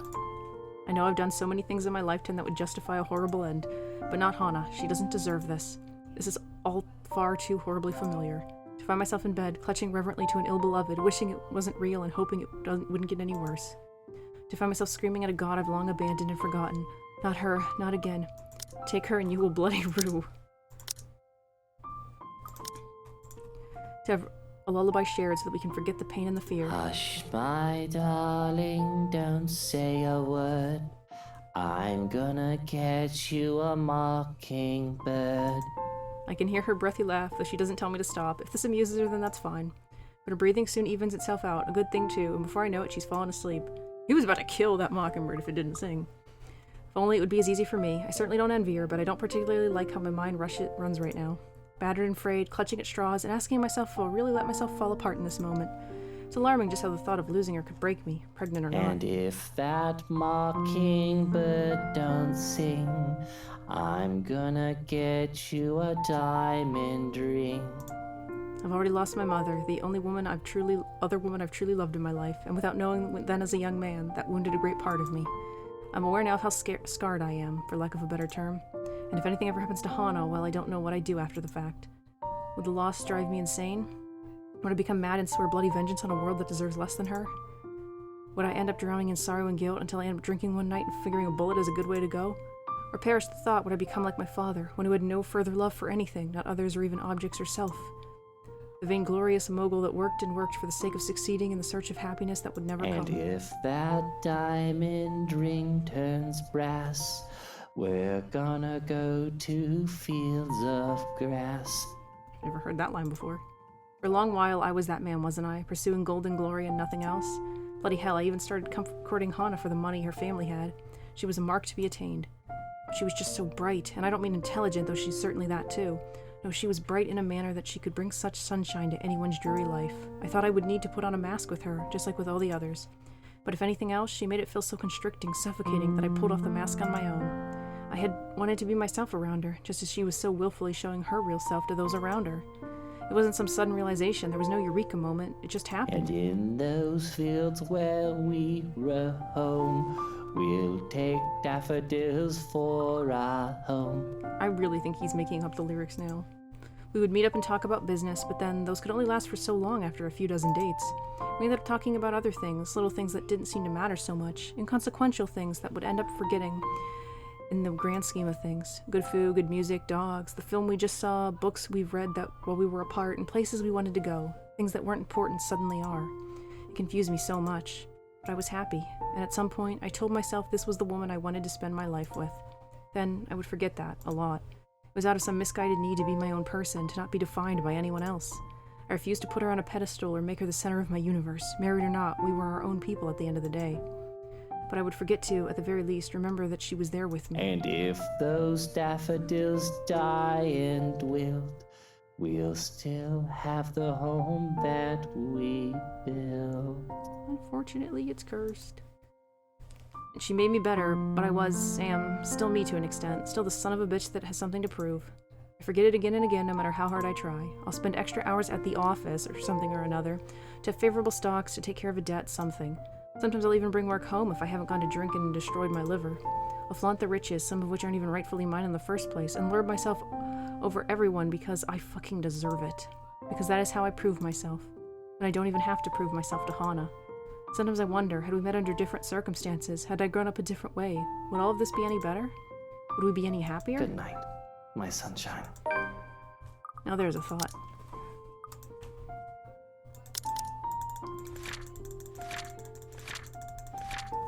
After what seemed to be a seizure, Johannes found the couple in the kitchen and helped usher the weak woman to the master's bedroom. Luke elected to stay with Hana today to care for her, singing of a lullaby until sleep came over them both. I hope this isn't all new dialogue, because this is gonna be, like, insanely long. Mommy, what happened? You were wiggling and shaking, and you wouldn't stop even if I was shouting. Luke, you sound different. I'm so sorry I shouted at you, Mommy. Shh, don't cry. My little ball of sunshine's not supposed to cry, is he? I think this is the first time we've heard the mom's voice. Don't you worry. Mommy is just a little sick, but she'll get better. I've got a new job now, and I can get medicine again, okay? And we'll buy some bread pudding, too, while we're at it. Please don't do that again, Mommy. It's scary. It's okay. I'm here. You've got nothing to fear.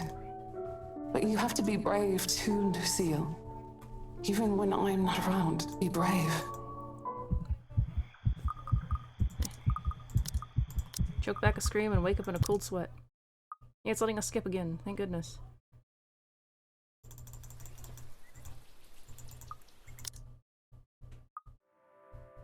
Only horror here is the news Hana has brought forth yesterday and the very idea of me being a father.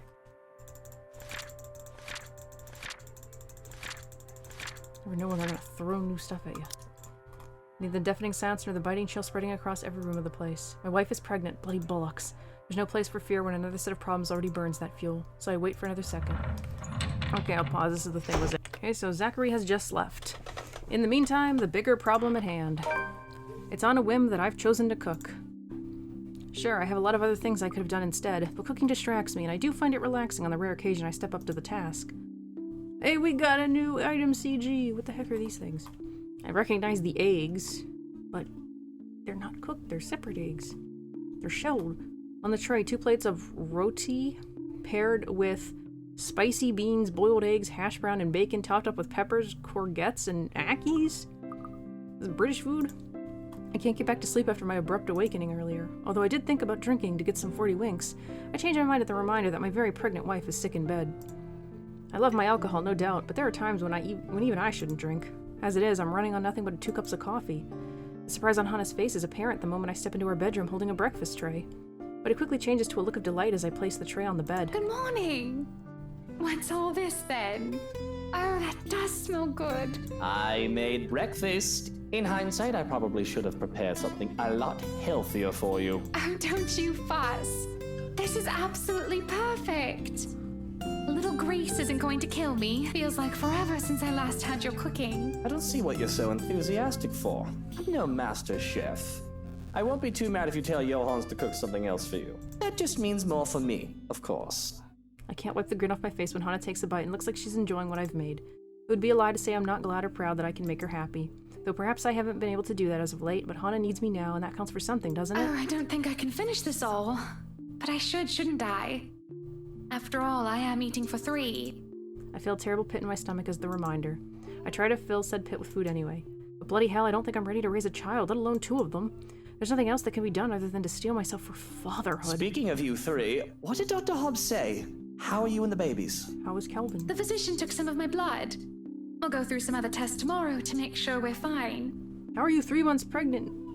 You're so thin. I know how you hate hospitals, so I asked Johans to drive me there. That way you can have some alone time with Kylie too. Are we actually gonna go to the hospital with her? Admit it, you just want to leave me alone with a little tyke without any backup. Don't be like that. You'll do fine, I'm sure. And she'll love spending the day with her fairy godfather. Of course, I can just look at it like it's practice. I do want to be a good father, right? Not like my own, though I don't think any practice in being a parent would have helped him. He hadn't cared about his son he sired until he learned that he was ill and not long for this world. And even when he did find me, he still cared little. I definitely do not want to be like Damien. I'm just worried about you, I'm just worried about the children. Neither of these seem like they're safe options, so worried about you. I'm just worried about you, Hannah. You sure you don't want me to go with you to the hospital tomorrow? Okay, screw you, Hannah. I'm worried about the children. I'm just worried about the children, Hannah. I know you can take care of yourself just fine. You're one tough cookie. Excuse me for being worried about you. Look at you, already becoming a great father. One day, when the kids are all grown up, I'll tell them the story of how their dad is being a great big worrywart. Just leave being pregnant to me, alright? My hand moves to Hannah's stomach, which she has yet to grow much beyond its usual size. There is some pudge, hidden well beneath her. There's no pudge there. You ain't gonna fool me. I'm half expecting to feel something, perhaps a kick. They always talk about how that sensation cements everything, proof of life that goes beyond a growing belly, but of course, it's far too early for that. I still can't believe it, you know. I didn't think it would ever happen. We're going to have kids. I kinda wish he'd fainted when she told him. A shame. I certainly needed grounding. It would help me get my head around what's going on. How are you feeling about all of this? I don't know how I feel, actually. Worry is the first thing to come to mind, and I don't think I'll ever stop feeling that. That's what brought this on, isn't it? And it would be awful of me to say that I'm not happy at the news, excited even. But that all did not stop me from feeling the same fear I had from when Hannah first told me all of this. I was so afraid. Still am. I never gave thought to being a father until now. You did. We talked about it. But I'm already afraid for them, their safety, and the world they would find themselves born into. I'm afraid for them because of me, the bastard who will be their father. The only consolation that comes to mind is the fact that they'll have someone like Hannah as their mother. Like I told Miss Pink, I never wanted to spawn anything, though I truly did not mean to call a child, even an unborn one, an abomination. Of all the people in this room, I'm the one closest to being a monster after all. I'm alright. You're good, so I don't see why I shouldn't be. I'm not the one carrying a pair of brats around in my belly, am I? Just think about it. 2 tiny humans are inside of you, and you're going to swell up like a watermelon. If you can get through this, so can I. I'm afraid, but the smile that Hannah gives me is enough for me to believe everything will be fine. We eat the rest of our meal in companionable silence, and if I shovel some food off my plate onto Hannah's, she makes no comment about it. Come on then, sunshine. Eat up. Can't have any of you starving on my watch now, can I? I say it in a joking manner, but I am entirely serious about making sure they didn't starve in every sense of the word. I know it is impossible to be lacking when it comes to food with how well off we are, but there are other things a person can be starved of. Affection. Attention. I can probably think about a third word that starts with the letter A, but I digress. I don't know what it is! What is the other word? Soon enough, our plates are clear and I put them away. There is no objection to it either, as a quiet yawn escapes her lips and her eyes start to droop. Indeed, the urge to sleep is high after having a full meal and with an inviting bed. But sleep isn't what I want or need right now. I'm quiet as I can be when I make my exit. A tray of food in one hand. I really want to know what that other A word is. Ashton. There we are. Come Sunday morning, Luke continued caring for his sick wife, going as far as preparing breakfast for her, putting a smile on Hannah. Even more when he admitted worrying about their children's well-being. When sleep had taken her once again, he simply left her to rest. Which I'm quick to pass off to Johannes as soon as I see him. Look after her. I just need to get out. Stretch my legs, clear my mind, think. I don't think having screaming, crying babies will give me much time for that once Hannah gives birth. Is everything all right? Should I be worried? Everything is good. Really. Best I've ever felt in quite some time, I think. Well, I think that's cause for concern. Shall I expect to find a corpse in need of cleanup? I can only shake my head and grin, the deadpan delivery both amusing me and making me wonder if he's joking or not. It can easily be half and half. There has been an instance or two where that did happen, but I don't give him an answer, let him keep guessing, and step out for a breath of fresh air. Are they gonna let us skip now? It should be the maid scene. A little relieved. I wonder if we'll get something new for the Kylie part.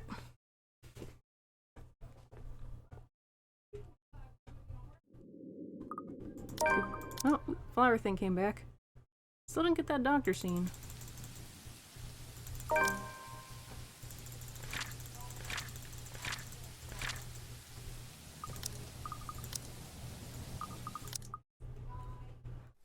That fever, no matter how slight it is, can't be good for unborn children after all. Perhaps a proper rest is all she needs, but I'd rather not assume things.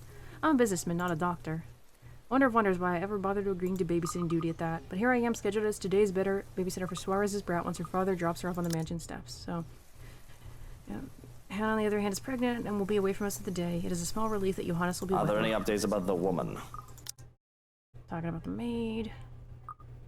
See if there's anything with Kai. To think that I might be doing it again soon, with Hannah's children, with our kids of my own flesh and blood. In a few months' time, we'll be cradling them in my arms, hearing the ring of their laughter against my ears. It's a tender thing to think about, and despite myself, in spite of all the fears that I will never be good enough for them, I'm actually looking forward to it. Of course I didn't, you little rugrat. Does Kylie know about the babies? Is she gonna question us?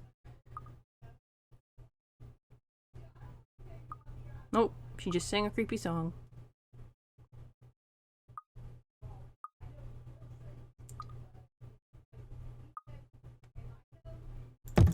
We can check our journal. Stuck on footstep noises. I wanted to say to pause and skip, but Hannah's gonna go missing, so we'll see if there's new dialogue. Nope, so we're gonna pause. Okay, so the ghost has Hannah. When the woman's expression turns into one of amusement and her laughter fills the air, I want to call her out on it. There's a rage simmering just beneath my skin. When my own scream dies down in my throat, all I'm able to muster is a pathetic croak. She laughs as if this is all some sick joke. My breathing comes a bit too shallow for my liking, and I feel like I'm on a precipice where one wrong move could lead to someone dying. This is crazy. All of it. Luke, help me, please. I can't. And something in me snaps. There's a switch in my head that wants to go one way or the other. I have to demand Hannah's release. What am I doing? Why am I even hesitating? I won't go so far as to claim that I'm any sort of decent human being, but this is Hannah, my wife, I'm talking about here. What sort of husband, what sort of father would I be if I just stood by idly while she was in danger? That doesn't change the fact that this is all fucking insane, of course. Having all these intruders is crazy. To think about going at this thing is crazy. I can hardly classify it as a person in my eyes. Perhaps a maggot that needs to be crushed under my shoe, just like the rest of this sorry lot, but a person? Hardly. But I care for none of it. They don't matter. All that matters is that Hannah and my children are in danger. But cold pours over me, freezes me in a place once more when I try to make demands. I have to take deep breaths, grit my teeth, and steel my fists to even find the courage to speak up. Let go of her! Don't hurt her! Whatever it is you want! Just don't you dare hurt her! I was not quite demanding her release. If my voice isn't as firm as I'd like, it doesn't matter. I will beg and plead if I have to. On my knees, bend my fucking proud neck, and maybe even break it just to make sure she's safe. It's not her life alone that is in danger. Our children's lives are on the line too, even mine perhaps. Because I don't know what I would do if anything happened to Hana. I will plead for the woman who will be the mother of my children. The cold stillness is gone from my body, and my very skin feels like it's on fire. And I have to shout, scream at her when Hana continues to cry out in pain. What do you want? Money? Is that it? I give you however much you want. Luke, please make it stop. I want it to stop. Just stop whatever it is you're doing to her. Can't you see she's hurting? I cannot stand for this. Let go of her! Now! I say it with such ridiculous conviction, and of course she won't listen. Why would she? She has the upper hand here. There's no reason for her to do as I ask. But her voice is but a whisper and deathly slow, and I'm hard-pressed to hear it over the pounding of my heart in my ears. She speaks, the woman from the gardens and the servant girl from the ballroom. From the hallucination, vision, memories, whatever they were.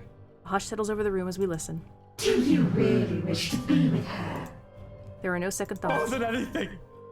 So please, let her go! Though her expression doesn't change, I have this most awful feeling that it wasn't the answer she was looking for. I can see how the woman's fingers tighten around Hana's throat, hear the hitch in her breath, and I fear that I've made the worst decision in speaking out.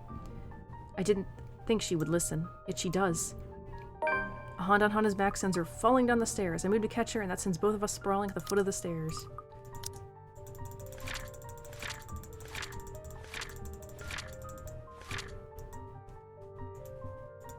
With my back to the ground and her on top of me, the pain doesn't even register in my head. All I can worry about is Hana and the baby's well-being as I pull the both of us off the ground and away from the stairs, away from her. Are you alright, Hana?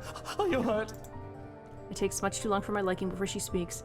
All she's able to do for a moment is whimper in pain, a hand to her throat. And when she does manage to speak, her voice is far too faint, along with the hold she has on my arm. It's terrifying to see her like this, and to think I nearly lost her. We are fine, Luke. I'm sorry. Just give me a moment. For a moment we forget, but... You deserve each other. Just hearing her voice triggers something in Hana, and she starts to tear up. Her face contorts into one of pain and fear. But I grab her by the shoulders to keep her in place so that she can see me and only me, and so that I can only see her too. Look at me, Hana. Look, I'm here. You're safe. I won't let her hurt you again. Do you understand? Just breathe.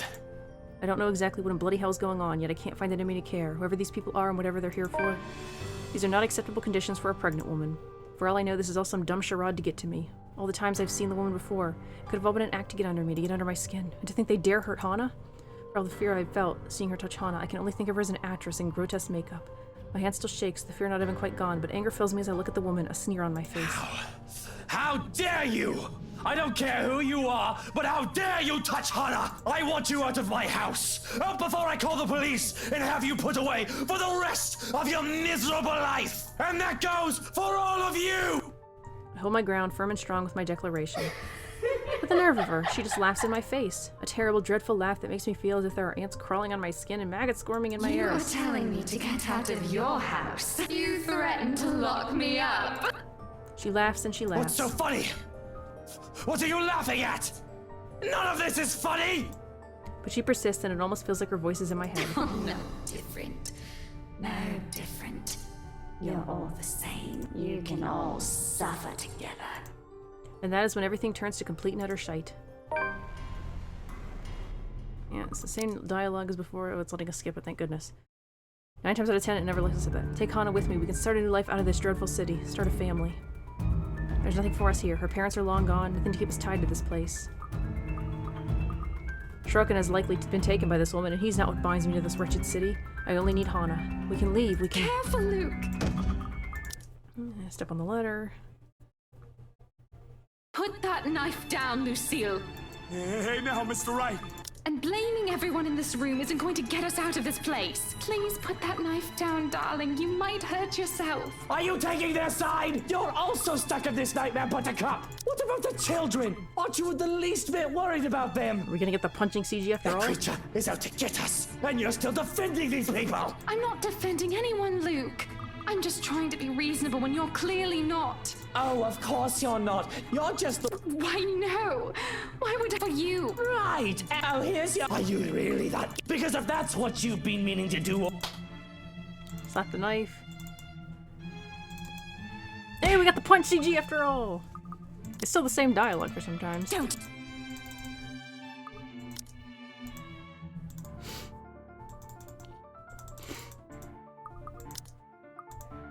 And here she is, still smiling at me the same way she's done so many years ago. It's impossible to feel like complete and utter trash like this. She has an uncanny way of doing that to me, especially when she takes my hand in hers and places it right on her tummy. Right where 2 tiny babies are still growing. Ours. Love, look at me. We've already talked about this. If we are still going to do this, it has to be the 2 of us. I will stay with you, but things are going to have to change if we want this to work. We can't keep doubting each other like this. Not until we find a way out of here. I'm sure we can. Maybe they know something we don't. You're going to rely on them for that? These peasants who brought this on us? Keep talking about us like that and see if any— Rebecca, stop! All the— Yep, same line of dialogue. Well, back to skipping at least. I got a choice, I'm burning the letter. Because we're gonna have a family and we need our belongings.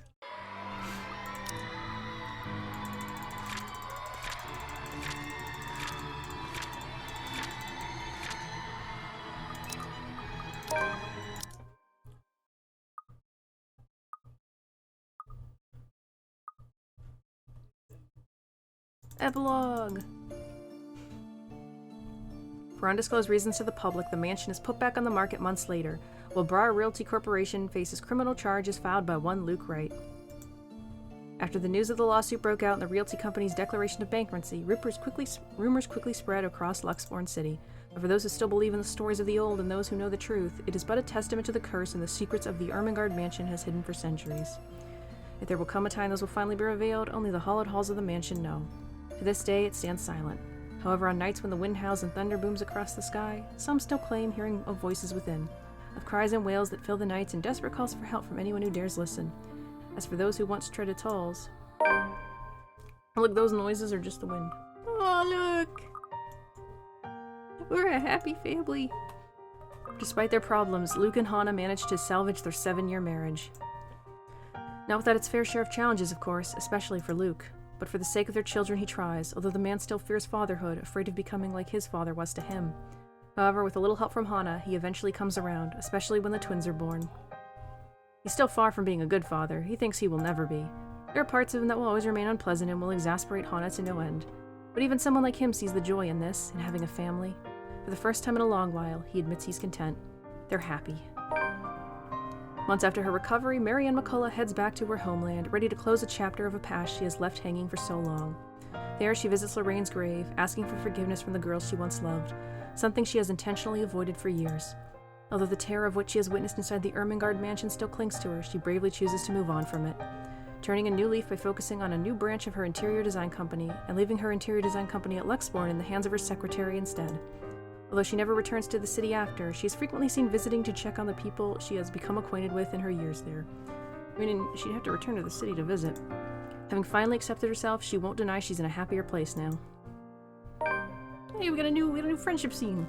Despite making the Ireland branch of her interior design company her focus now, Marianne continues to cater to her most avid patrons in Luxborn when requested. And after her work of the Ermengarde mansion, the Wright couple, particularly Hannah Wright, had never trusted another to handle the design for any of the places they own. Upon moving to their new place after giving birth to hers and Luke's children, Marianne's name is the first that she calls, while the woman is quick to fly back to the city at the socialate's summons. Not only helping with the decorations of the new place, but also assisting with renovations, much to Hannah's delight. Since then, the two women have kept a close friendship. Often they can be seen going around town together when Marianne's in town, and Hannah can be heard recommending the designer to her peers during parties. In a city often keeping an ear out for any gossip, one can't deny that both women have found a confidant in the other. With help from his family and friends, Zachary Steele is soon able to open a photography studio on his own, something he has only dreamed of having as a child.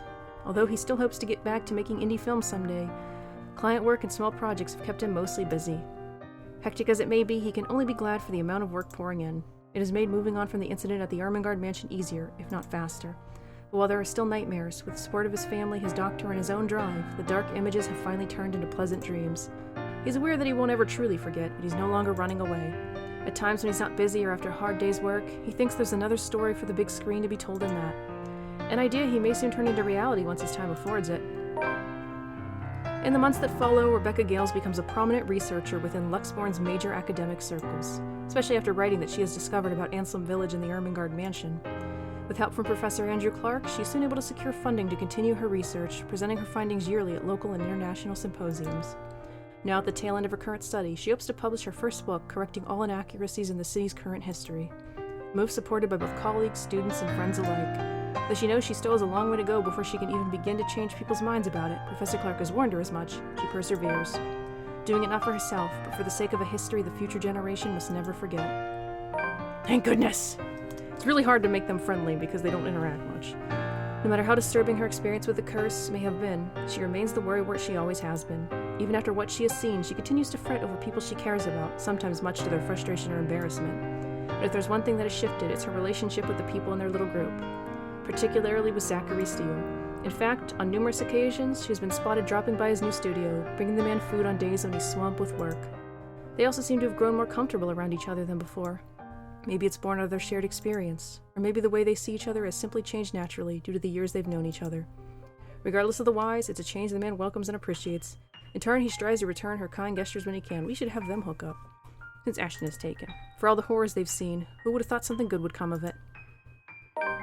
Well, we had those two grow distant. Things have inevitably become strained between Ashton Frey and Rebecca Gales in the months following her confession.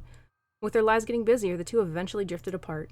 Although neither talks about it and the teacher still strives to forget an old love, it's clear in Rebecca that there are still feelings left she couldn't let go of. If anything, however, this has only made it obvious how much has changed between them, and how much she has clung to the idea of Ashton from their younger days, the one that may not have been there in the first place.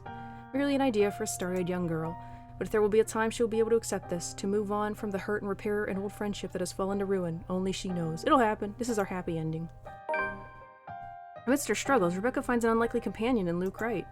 While being a father has kept him busy nowadays, he still manages to make time for his goddaughter, Kylie Suarez, though the man still won't admit it when asked. Rebecca still regards the man as insufferable. She doubts that'll ever change. But after all she has seen, much as she denies it, she now considers his presence the closest thing she has to comfort. A similar sentiment the businessman seems to hold, even if confiding in the woman of his own problems and fears, things he couldn't voice out to his wife. Their friendship may be awkward at best, but with the grim reality of death having once shadowed the two of them, it's something they eventually grow fond of in time. With her newfound courage, Isabella Santos finally chooses to pursue what she really wants for herself. Having made enough to keep her family afloat for a few years, and with their blessing, she quits her job at Brawley Realty Corporation and takes the scholarship offer from the local university. Even though remarkably out of practice and unsure if she'll be able to keep up by the time she returns to university, she finds her feet soon enough with the help of the people close to her. And with her confidence in her skills growing, so do the number of people recognizing her and her work. It doesn't take long for several award-giving bodies to take notice of her. For all her accomplishments, however, she has never truly forgotten what happened at the Ermengarde mansion. The images still remain in her, and on particularly unpleasant nights, terrors continue to visit her dreams. She knows those will never disappear from her life. It has become a part of her in the same way death has permanently taken from her. However, she's no longer afraid, and with a brave face she carries on, earnestly wishing that someday she'll be able to paint brighter, more vivid thoughts on her canvas. An honest portrayal of life and hope amidst the fear. Shortly after accepting the scholarship grant from Luxburn University, Isabella moves from Salem residence in favor of staying in a dorm close to her campus. Although Rebecca Gale's quick to offer assistance for the move, she does admit she'll be missing her neighbor of more than 5 years. When all is said and done, she has become fonder of the girl over the years, and with her shared experience over the curse, they have only grown closer. Isabella leaves with a promise to visit every once in a while. And even though she still jokingly complains about Rebecca's bossy attitude, she confesses that she also misses the woman's fussing. After all, in place, miles away from her real family, Rebecca is still the closest thing she has to a sister. More than a year later, once everything in their respective lives have settled, Zachary Steele and Isabel Santos finally hold their first exhibit together, a project that has been in the making for almost 2 years after the photographer casually brought it up to the other artist.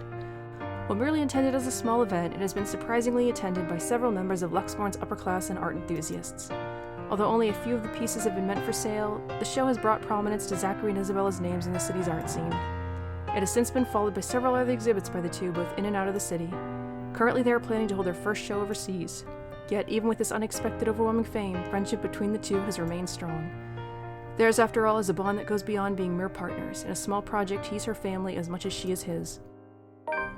Yeah, this is new. We've even made Isabella and Marianne fans. Just Ash and Rebecca cannot be friends. Although she's aware she still has plenty of ways to go, getting back to school has also opened a lot of opportunities for Isabella. At times, part-time work has started to come in droves, and she is able to support herself financially through her art alone, something she has only dreamed of as a child. And when clients are generous enough, she'll be able to send money back home as well, despite her family's reassurances. One such client is Marianne McCullough's interior design company, who frequently commission her for murals after the woman has learned her skill. Though at times she finds it difficult to keep up with the interior designer's standard for quality, it's a job and a challenge she's only too happy to accept if it means doing what she loves. Following his success in bringing several major cases to a close, Ashton Frey receives a recommendation for transfer to Lexborn's lead agency against organized crimes, an endorsement eagerly backed by the newly appointed successor to the late Chief Inspector Lee, Abigail Harris. So a happy ending for everyone but the Chief. Knowing he'll have more resources, leeway, and a bigger chance at ultimately bringing Luke Wright to justice, Ashton Frey accepts. He still warns the people close to him against Wright and his associates, but only a friendly reminder now more than anything. Though he does worry, he believes they are wise enough to know what they are doing and trust their judgment. For now, he has decided to leave the evidence and law to speak for itself and take care of the man once the proper time comes. Nowadays, police work and operations keep him busy, and sometimes taking him away from the city he grew up in for days on end. A rare thing for him to enjoy once upon a time, yet this time he never loses his drive. Simply growing more determined after having finally found a clear purpose, close to the rush and excitement he dreamed of as a child. Although Ashton still keeps mum about specific details of his work, his experience with the curse has slowly taught him how to open up, especially to those he knows genuinely care for him. He still has a long way to go, he knows that, but for the sake of the people who are still with him, those who have chosen to stay, he hopes that there will come a day when he no longer has to hide behind his own lies, a day when he is no longer afraid of facing the truth in his own words. On his days off, we're getting a lot of epilogue here. On his days off, Ashton is usually seen loitering around Zachary Still's studio, either to help him out on one of his pet projects or exasperating the other man on purpose. Either or, it's mostly the latter. At certain times, he'll volunteer to model for one of Zach's projects, in spite of the photographer's reassurances that it's not needed. Regardless, Ashton insists, before complaining how meticulous the whole process is hours later, to Zach's utter amusement. Though sometimes they may get into small trivial arguments, things have stayed cordial between the two. If anything, the ordeal they've both gone through has merely strengthened a friendship the detective didn't expect to find in anyone. After a bit of fumbling, a few missteps here and there, and moments of briefly allowing their uncertainties to hang over them, Ashton Frey and Isabella Santos finally find a rhythm. Theirs isn't a soaring love story by any means, nor is it a happily ever after often told in the picture books the girl has only ever dreamed of having in childhood. Far from it, in fact. Despite what people glimpse in their eyes or glean in their gestures, they both know better than to cling to ideals. A stranger will say they're in love, hopelessly, genuinely, and there is certainly truth in it, one only has to look. However, what they never see is this. Beyond the soft smiles, fleeting glances, and gentle touches only meant for each other, is a grief. A terror that never seems to lift, constantly filling the nights with echoes of an unforgiving wail and unwelcome dreams that stir either awake in the darkest hours of dawn. It has never truly left them, and it never will. In the same way the light scar on Ashton's hand will never... What scar? Never fully heal, or the horrid images in Isabella's mind will never fade. But they cope, in hushed whispers and tender reassurances, with light kisses and long embraces. When that no longer suffices, when the horrors become too much for them to bear, they have each other, a warmth to hold on to in the coldest of nights. And for them, it is more than enough. So that is it for the letter. We finally beat it, and we're not going to see the credits scene because that didn't happen in our Happily Ever After. So, well, except for Rebecca and Ash, everyone's happy.